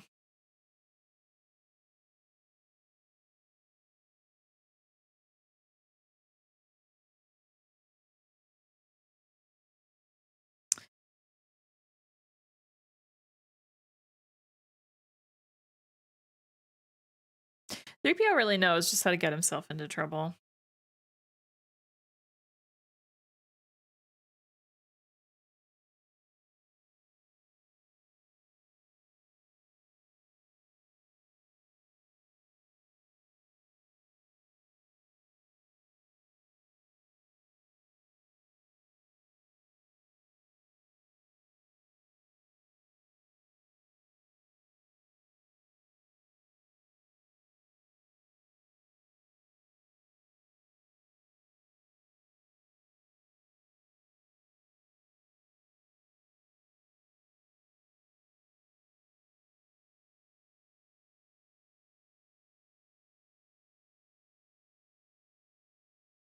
Yoda's so unimpressed.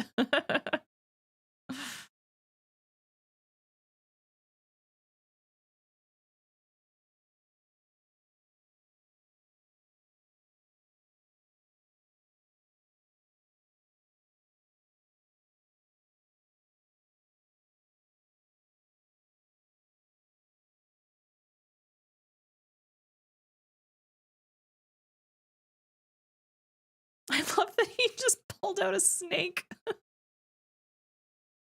I don't think I noticed that detail the first time. I'm just too focused on the conversation.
There do be another.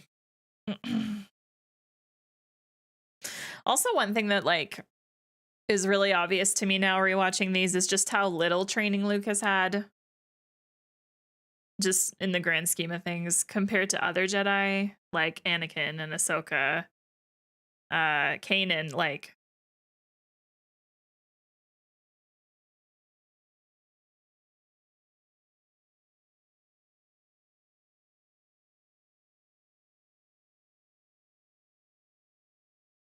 but I feel like Luke also has that advantage of being Anakin's son.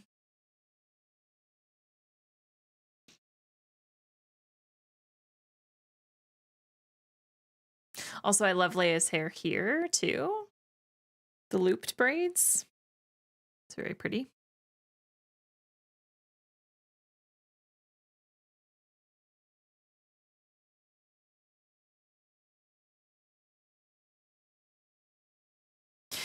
Come on, Chewie, get 3PO back.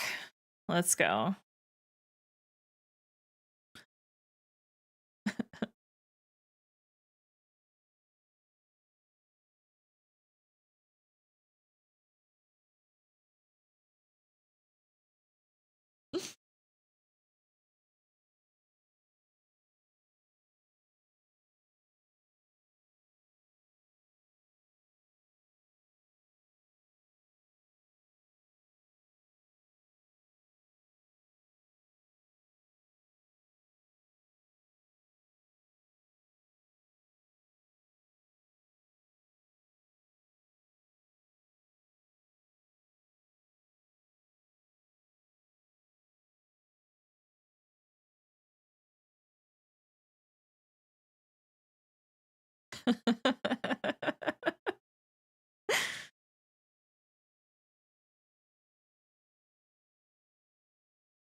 Lando really took his time, like, looking at her, like, up and down before saying that.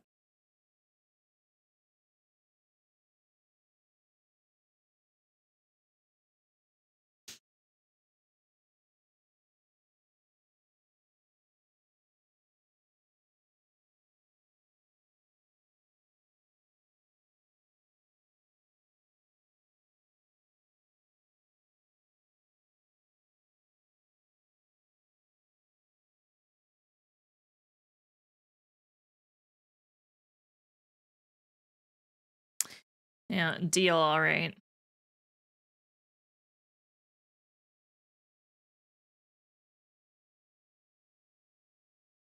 Also, the way Vader just throws his hands up like that with the blaster shots. Mm.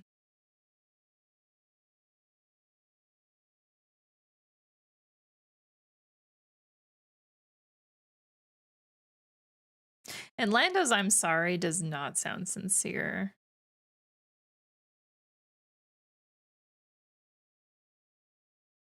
At least not here. I can't remember if he apologizes later on too.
Awkward.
One thing that just crossed my mind.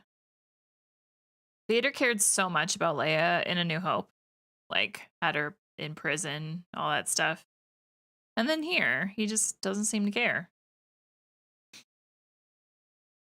as much. Oh man. Poor Han.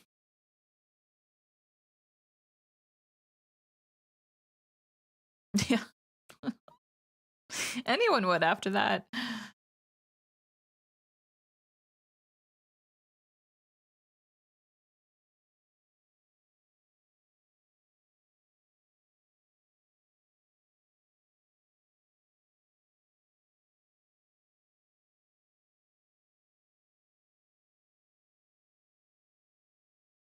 Why are they doing this? Well,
a we get the Chewie backpack again.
The stormtrooper breaks them apart.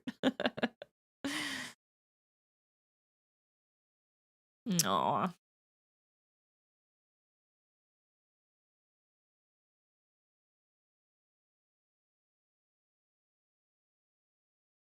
Imagine what a different movie it would be, both this one and Return of the Jedi, if Vader decided to freeze Leia instead. Obviously, it wouldn't make as much sense. It'd still be interesting, though.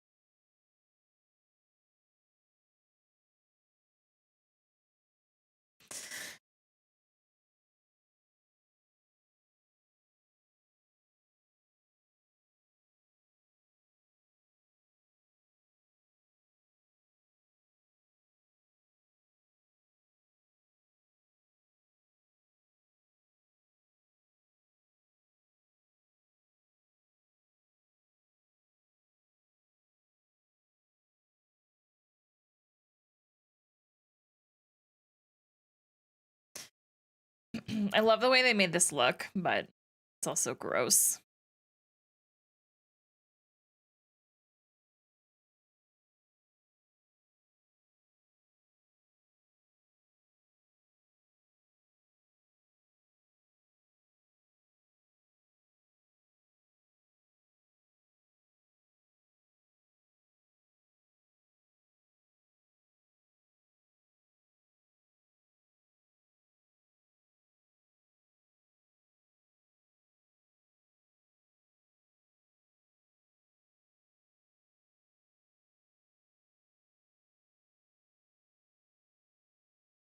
Well, yeah.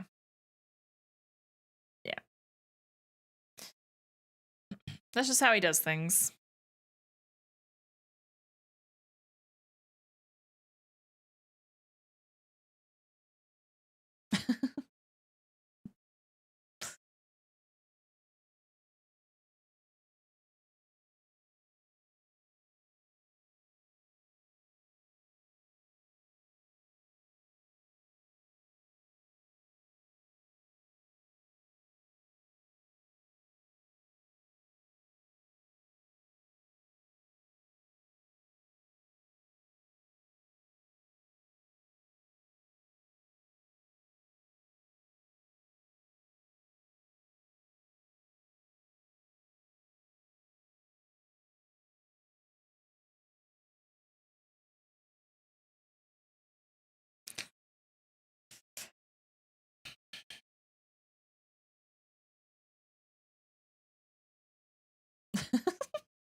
It's a trap. It's a trap.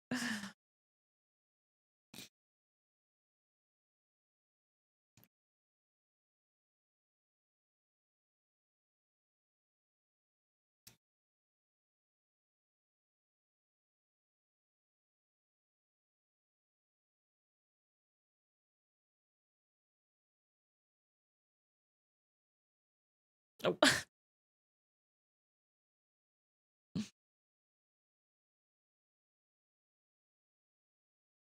All right, here we go.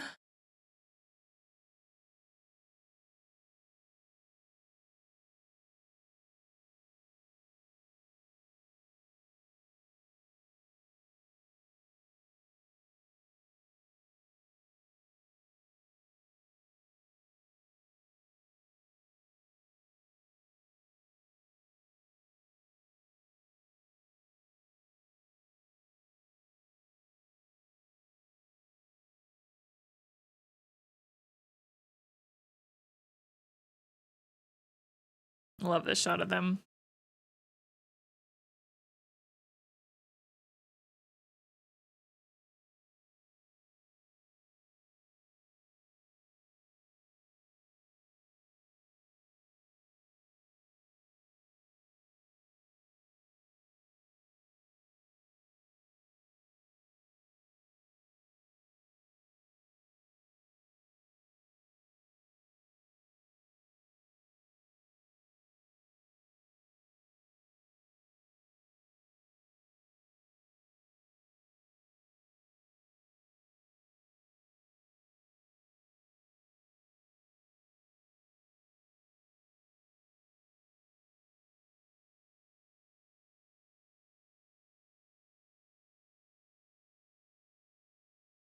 The bald guy with the thing around his head, he kind of reminds me of Echo.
I love how even 3PO right there just said Han instead of Han.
Oh, poor Luke.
One thing I forgot about is like how many other people were here.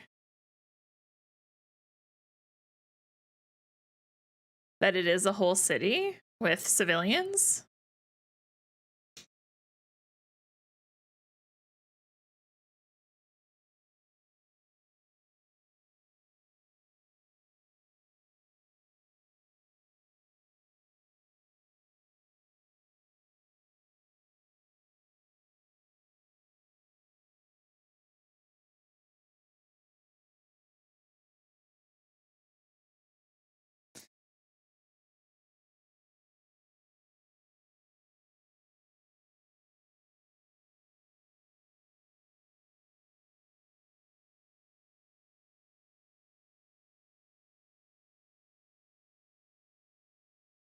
Oh my gosh, hurry R2.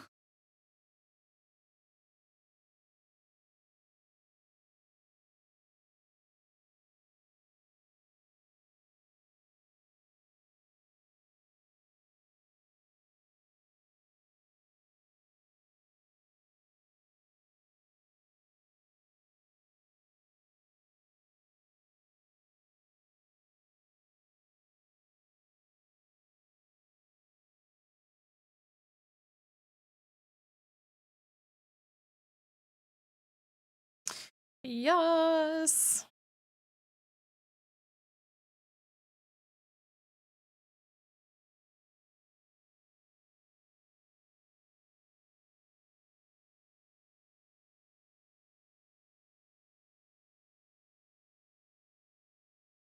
I'm excited for all of this.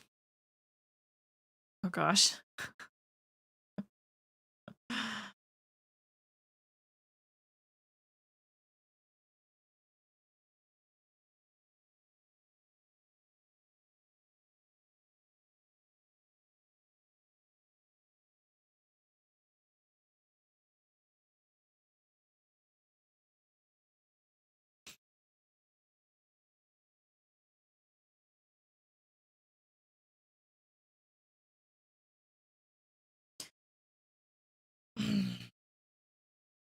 Obi-Wan wasn't destroyed.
I feel like the look on Vader's face under that helmet would just be like, fucking really? Although, can we just talk about how casually Luke just dropped himself off that platform, having no idea what was underneath? Just no fear at all. Except this. Oh my god. Oh my god. Oh my god. Oh my god.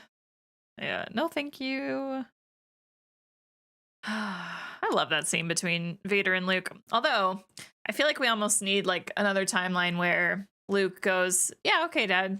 I'll come roll. I'll come roll with you." And we get like alternate universe Vader and Luke, father and son empire ruling. That'd be neat.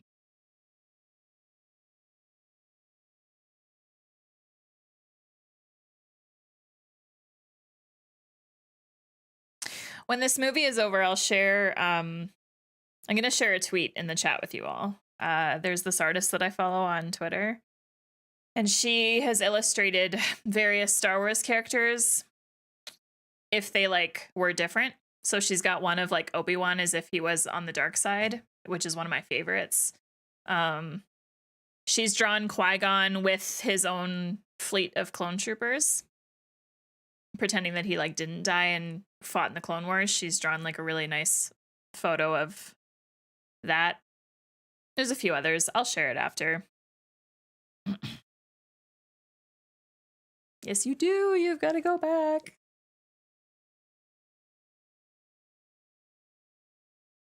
Gotta go save him.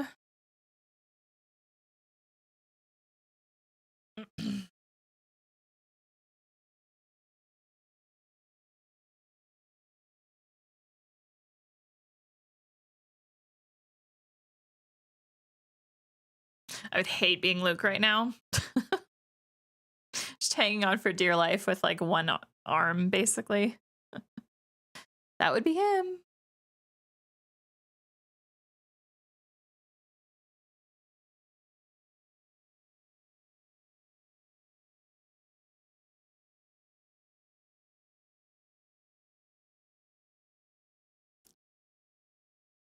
Oh gosh.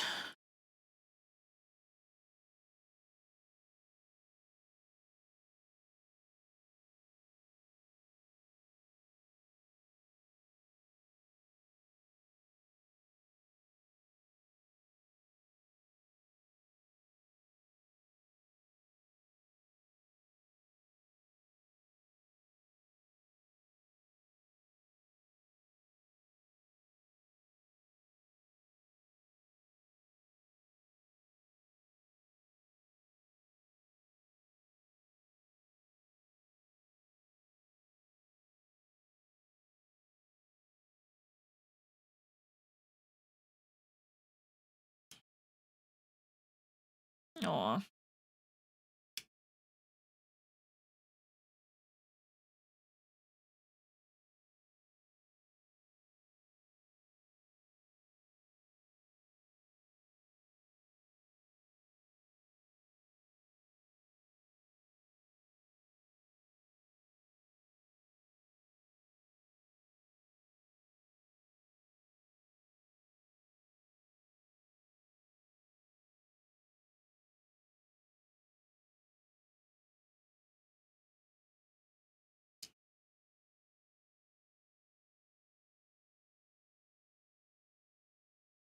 I still feel like they kissed there.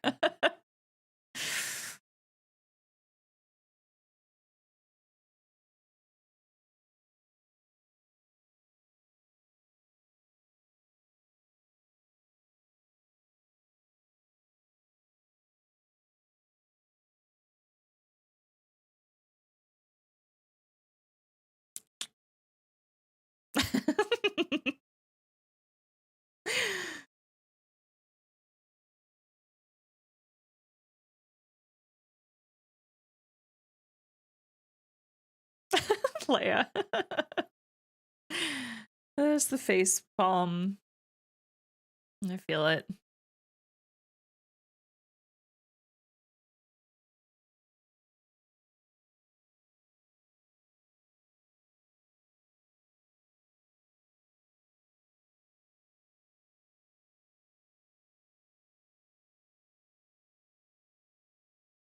Well,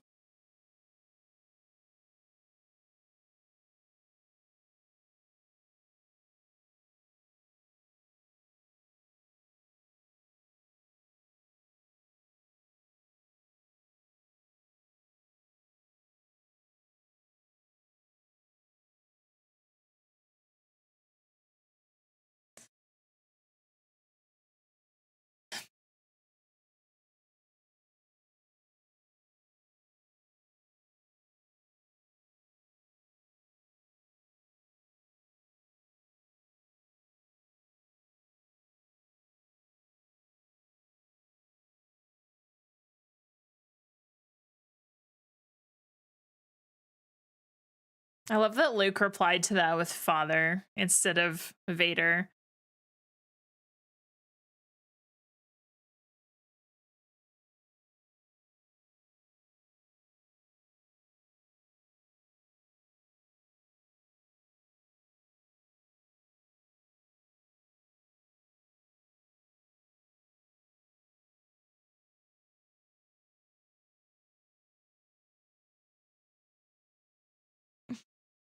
Aw. Poor Luke.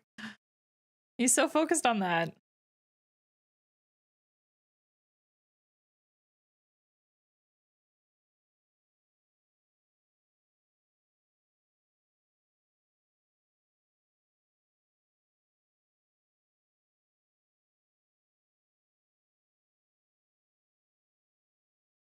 Just let him do what he needs to do.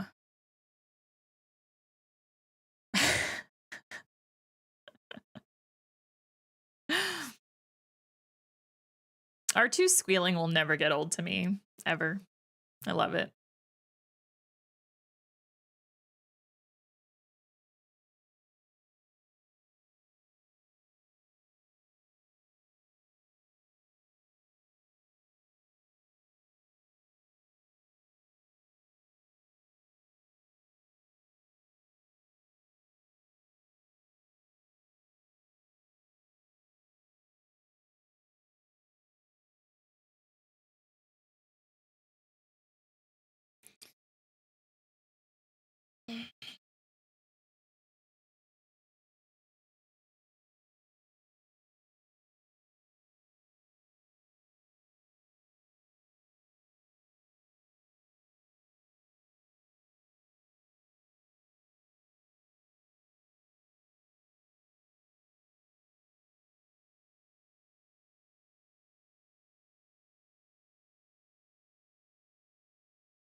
May the force be with you all.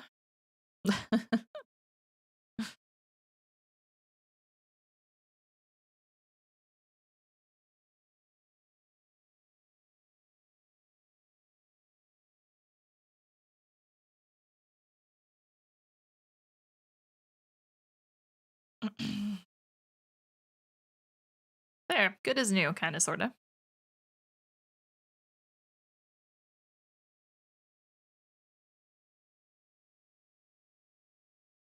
I love how this movie ends so much.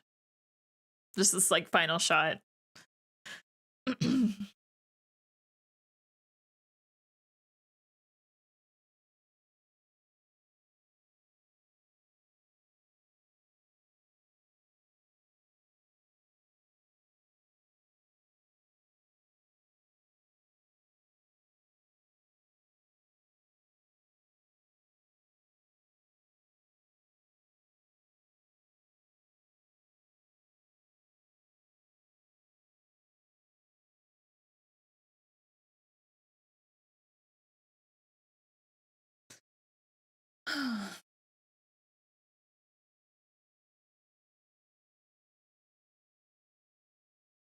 Bam, bam, bam, bam. I love that movie so much. It's so good.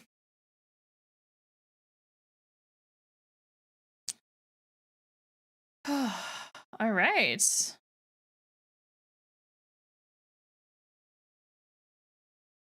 Let me do that.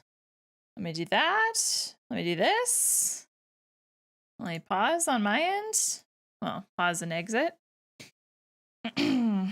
Lando wearing On's vest in the end is disturbing. Well, who else is going to wear it? Who else is going to wear it? Oh, man.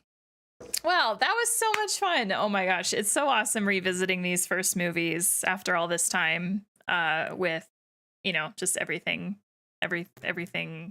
like else that I've watched and stuff. So good. Oh. Anyway, I hope that you enjoyed that. Thank you so much for watching along with me, everyone. All right, let me find that tweet real quick. I know that I posted it. Oh, I think. Where did I just shared it recently, I'm pretty sure. Yeah, here we go. I think this is the first tweet. Yeah. So there's two tweets back to back here. Yeah, this artist is so good. She has done a lot of Star Wars art. So this is her what ifs that she's done. And yeah, like I was saying during the reaction, the image that she did of like Qui-Gon and his clone trooper fleet is just awesome because of course Qui-Gon is older. And then she also did Han Solo as like an Imperial officer. And then there's one image of Obi-Wan as like I think he almost looks like an Inquisitor-ish to me, but just on the dark side, and he's wearing like all black and he just looks really good. So she's a phenomenal artist. She's done Star Wars drawings for like a Star Wars game or something, like I think it's a tabletop game, maybe. I don't know for sure, but what ifs are super fun to think about. Yeah. You got to miss me eating someone into the void for dropping a big MCU spoiler out of nowhere and then saying spoiling is fun. I don't care. Love that. Well, good thing I wasn't looking at chat. They could try, but anyway, hopefully they didn't leave a comment anywhere on a video or anything. Anyway, thank you for joining me. That was awesome. I feel like I remembered most of that movie. There's always going to be little bits and pieces that I think you just forget about. Like there was a lot of like conversational stuff that I had just forgotten about. And then the other thing, that one Star Destroyer that has all the blue in it, I totally forgot about the look of that.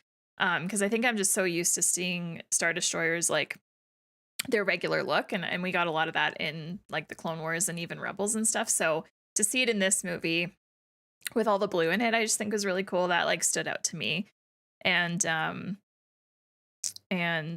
what else? Yeah, and I think the biggest like difference for me from the first time watching this compared to now, well, there's two things that stand out to me, like just how I think about it. Yoda. So I know I talked about that already, but like, yeah, just I got so used to how Yoda is portrayed in the Clone Wars TV show that like that's my default Yoda now. So seeing him here, and I mean you could reasonably explain the difference. Like we got to remember Yoda's been in hiding for a very long time. Poor guy's just been by himself. So, and he's also nearing the end of his life. So him kind of being a little bit more like humorous and like, I don't know, just not as serious. There's a reasonable explanation for that. But yeah, I find the difference between Yoda in the Clone Wars and then Yoda in this like in this movie, especially because he wasn't in A New Hope. The difference is interesting to think about, and I definitely prefer Yoda in the Clone Wars. And then the other big difference is my feelings on 3PO. So like when I watched the original trilogy for the first time, like I loved 3PO as my favorite. And I thought he was hilarious and stuff. And just like rewatching it now, it's not to say that I don't like 3PO anymore, because I definitely still love him, but I just was finding that I'm just not as excited about him anymore because I've now watched so much 3PO and things that, your feelings about droids change, or just characters in general. And like I said, Chopper is now my new number one. Best droid in the whole franchise so far. I know that there's probably droids coming that I still haven't met yet, but Chopper is just amazing.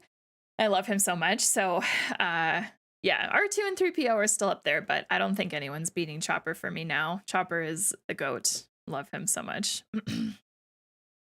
He was also trying to test Luke's patience. True. He was testing Luke. He was serious later. Yeah, for sure. But even still, and then also, yeah, the comment that I made during the reaction where it's like, just thinking about how little time Luke has had to train to be a Jedi is very interesting to think about. Like at first, when I watched these movies for the first time, obviously it didn't really seem like a big deal, but it's different when you have other things to compare it with. So just like seeing how much training Anakin had, and then seeing how much training Ahsoka had as well. It's like, it's not that it doesn't make sense. It's just interesting. That's all. Like, but again, you could also explain that away too. So it's not like a big deal. AM, hello. Good to see you. How are you? But yeah, this was awesome. I enjoyed it very much. New Jedi syllabus written by Qui-Gon. Yeah. So Return of the Jedi. Return of the Jedi will probably be on. It's most likely going to be a month from today. So most likely the 25th of March, because I'm busy next Saturday. I'm busy the Saturday after, and I'm probably going to be busy the Saturday after that too. I've got plans on the 4th and the 11th for sure. And then the 18th is my dad's birthday. So I probably should not schedule a YouTube thing on my dad's birthday. I should probably spend it with my dad. So 18th is kind of blocked for that. We haven't made plans or anything yet, but I'll probably go see my dad. And then that just leaves the 25th. So that's probably when it's going to be.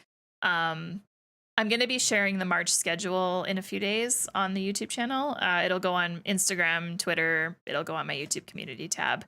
I've already got all my videos planned for the month of March. I feel so prepared. I had it planned earlier this week. The whole month is good to go, is done. It's figured out. So I'll be sharing that schedule probably on.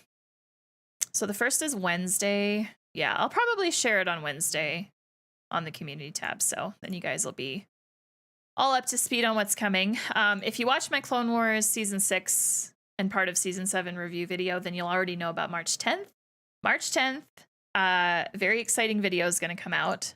That will be a Siege of Mandalore, Revenge of the Sith combined reaction video. So basically what I'm going to be doing is, because the two happen at the exact same time, the video will be one big edit, and it will combine my first time viewing Siege of Mandalore, that reaction, with my second time viewing Revenge of the Sith. And I'll edit it together chronologically in terms of like when the events in the episodes and the movie like all take place. I already know the video will be majority Siege of Mandalore.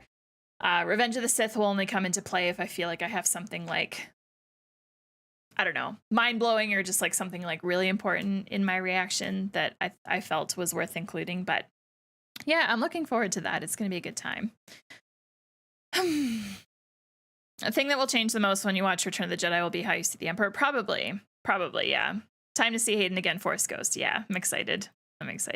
It was so emotional. It was so emotional the first time that I watched Return of the Jedi. I'm interested to see if I feel emotional still rewatching it, or if, because I know it's coming, if maybe I don't know, because I have those expectations now and because I know the story, like I wonder if that'll affect, I'm sure it'll affect in some way, like how I react to it. But yeah, very excited for Return of the Jedi. Because that one, that's such a good movie.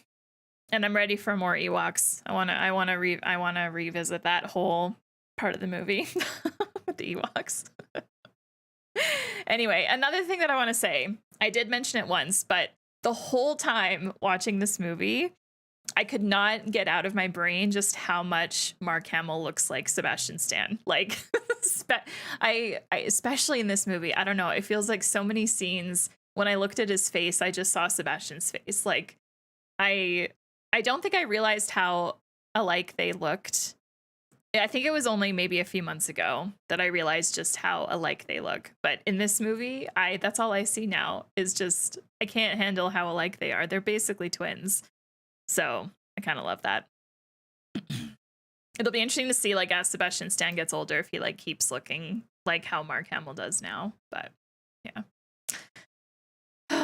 Anyway, once again, thank you for being here. I'm very excited to go back through the chat to read all your comments that you left while we were watching the movie together. Because I did ask a couple questions? There was a couple questions I asked, and then yeah, I just want to see what you all said. So I'll be doing that a little bit later this afternoon. So thank you for leaving those, and thank you for watching along with me. When I do Return of the Jedi, the stream will probably start around the same time. I figure that's just easier for everybody if I just keep scheduling it at the same time. And then on this stream, I'll be going into the description and setting the timestamps of like when this movie reaction took place in the stream. And I don't know if there's anything that I have left to say. I think I still like, I will say, well, you know what? It's hard to know which movie I like more. of this original trilogy so far. Like, now that it's been 2 times that I've watched A New Hope and The Empire Strikes Back, it's really hard for me to pick which one I like more, because both of them just have such big story moments for the whole timeline. Like, A New Hope is super impactful, but so is this movie because of Luke and Vader and their relationship and like their lightsaber battle and everything. So I don't know. Can I say I like them equally? Because I like them equally. And Jabba, yeah. On a Saturday, time works, yeah. I think because I go live at noon my time, so I feel like time zone wise, that's except for like parts of Asia and Australia and New Zealand, it's not a super friendly time for them. But I feel like for North America and then for like Europe and the UK, I feel like noon my time works well for everyone, because that's like 7 p.m. Universal on a Saturday. So it's like Saturday night for those folks and then midday for us in North America. So I feel like it's a good time. But A New Hope is a classic, but ESB is probably better. Oh, for sure. Empire is definitely better made. Yeah. Totally. Like, one thing that I was really paying attention to was, like just a lot of those effects and stuff, like just in comparison to A New Hope. Yeah, this movie's obviously better made. And you can tell, like, it looks really good. Like, just looking at the whole like Hoth battle, I was really paying attention to just the visuals of that. Because I feel like what's nice about these rewatches is I'm not focusing too much on like making sure I'm talking all the time. So you guys obviously watching along with me probably noticed that like I wasn't talking as much during this as I did in the first time I watched it, right? Partly because I know what's coming, but also because these rewatches give me a good opportunity to just like really sit here and focus a lot more on maybe those things that I missed the first time around. So paying a lot more attention to just like the visuals, the effects, like noticing just little things, right? Like that scene with the Trandoshan. Totally forgot that there was a Trandoshan in this movie. And now like I know that. So I was able to say that and be like, oh my gosh. So it's fun. And much higher budget. Yeah, totally. And then the budget's just kept the budget's just kept increasing. So yeah. Shadow, I have no idea what you mean by that. I don't know what you mean by that comment, but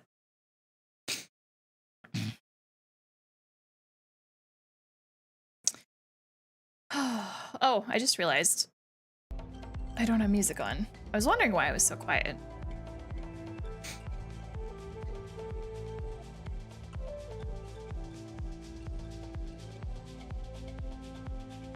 Also,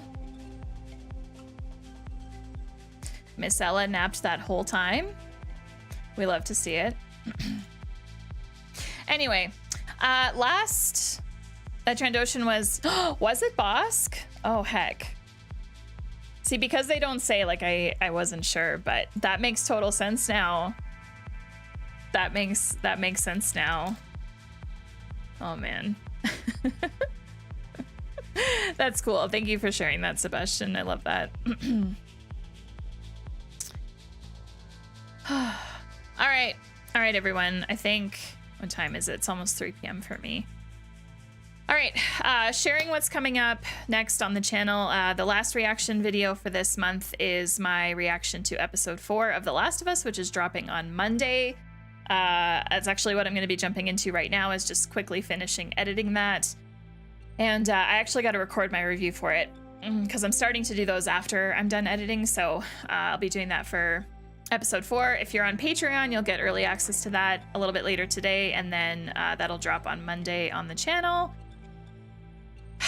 And then, yeah, and then I'll share the March schedule. March is going to be fun. There's a lot of fun things coming out. We've got my Siege of Mandalore Revenge of the Sith video. We've got reactions, and then another thing that's dropping in March is my first collab. So I have collabed with another reaction channel, and what we watched is dropping on my channel, and then we're going to be recording the sequel of what we watched, and that will be going on their channel. So very excited to share the details about that. And yeah, it's going to be a good month. We got more MCU, more of The Last of Us. Avengers Age of Ultron is the next MCU movie, and that is coming on March 6th. And yeah, we got some exciting things ahead. So this is where I will leave you for the rest of the day. Thank you again so much for being here. Thank you for watching along with me. Like I said, so excited to read your comments from the stream, from the watch along.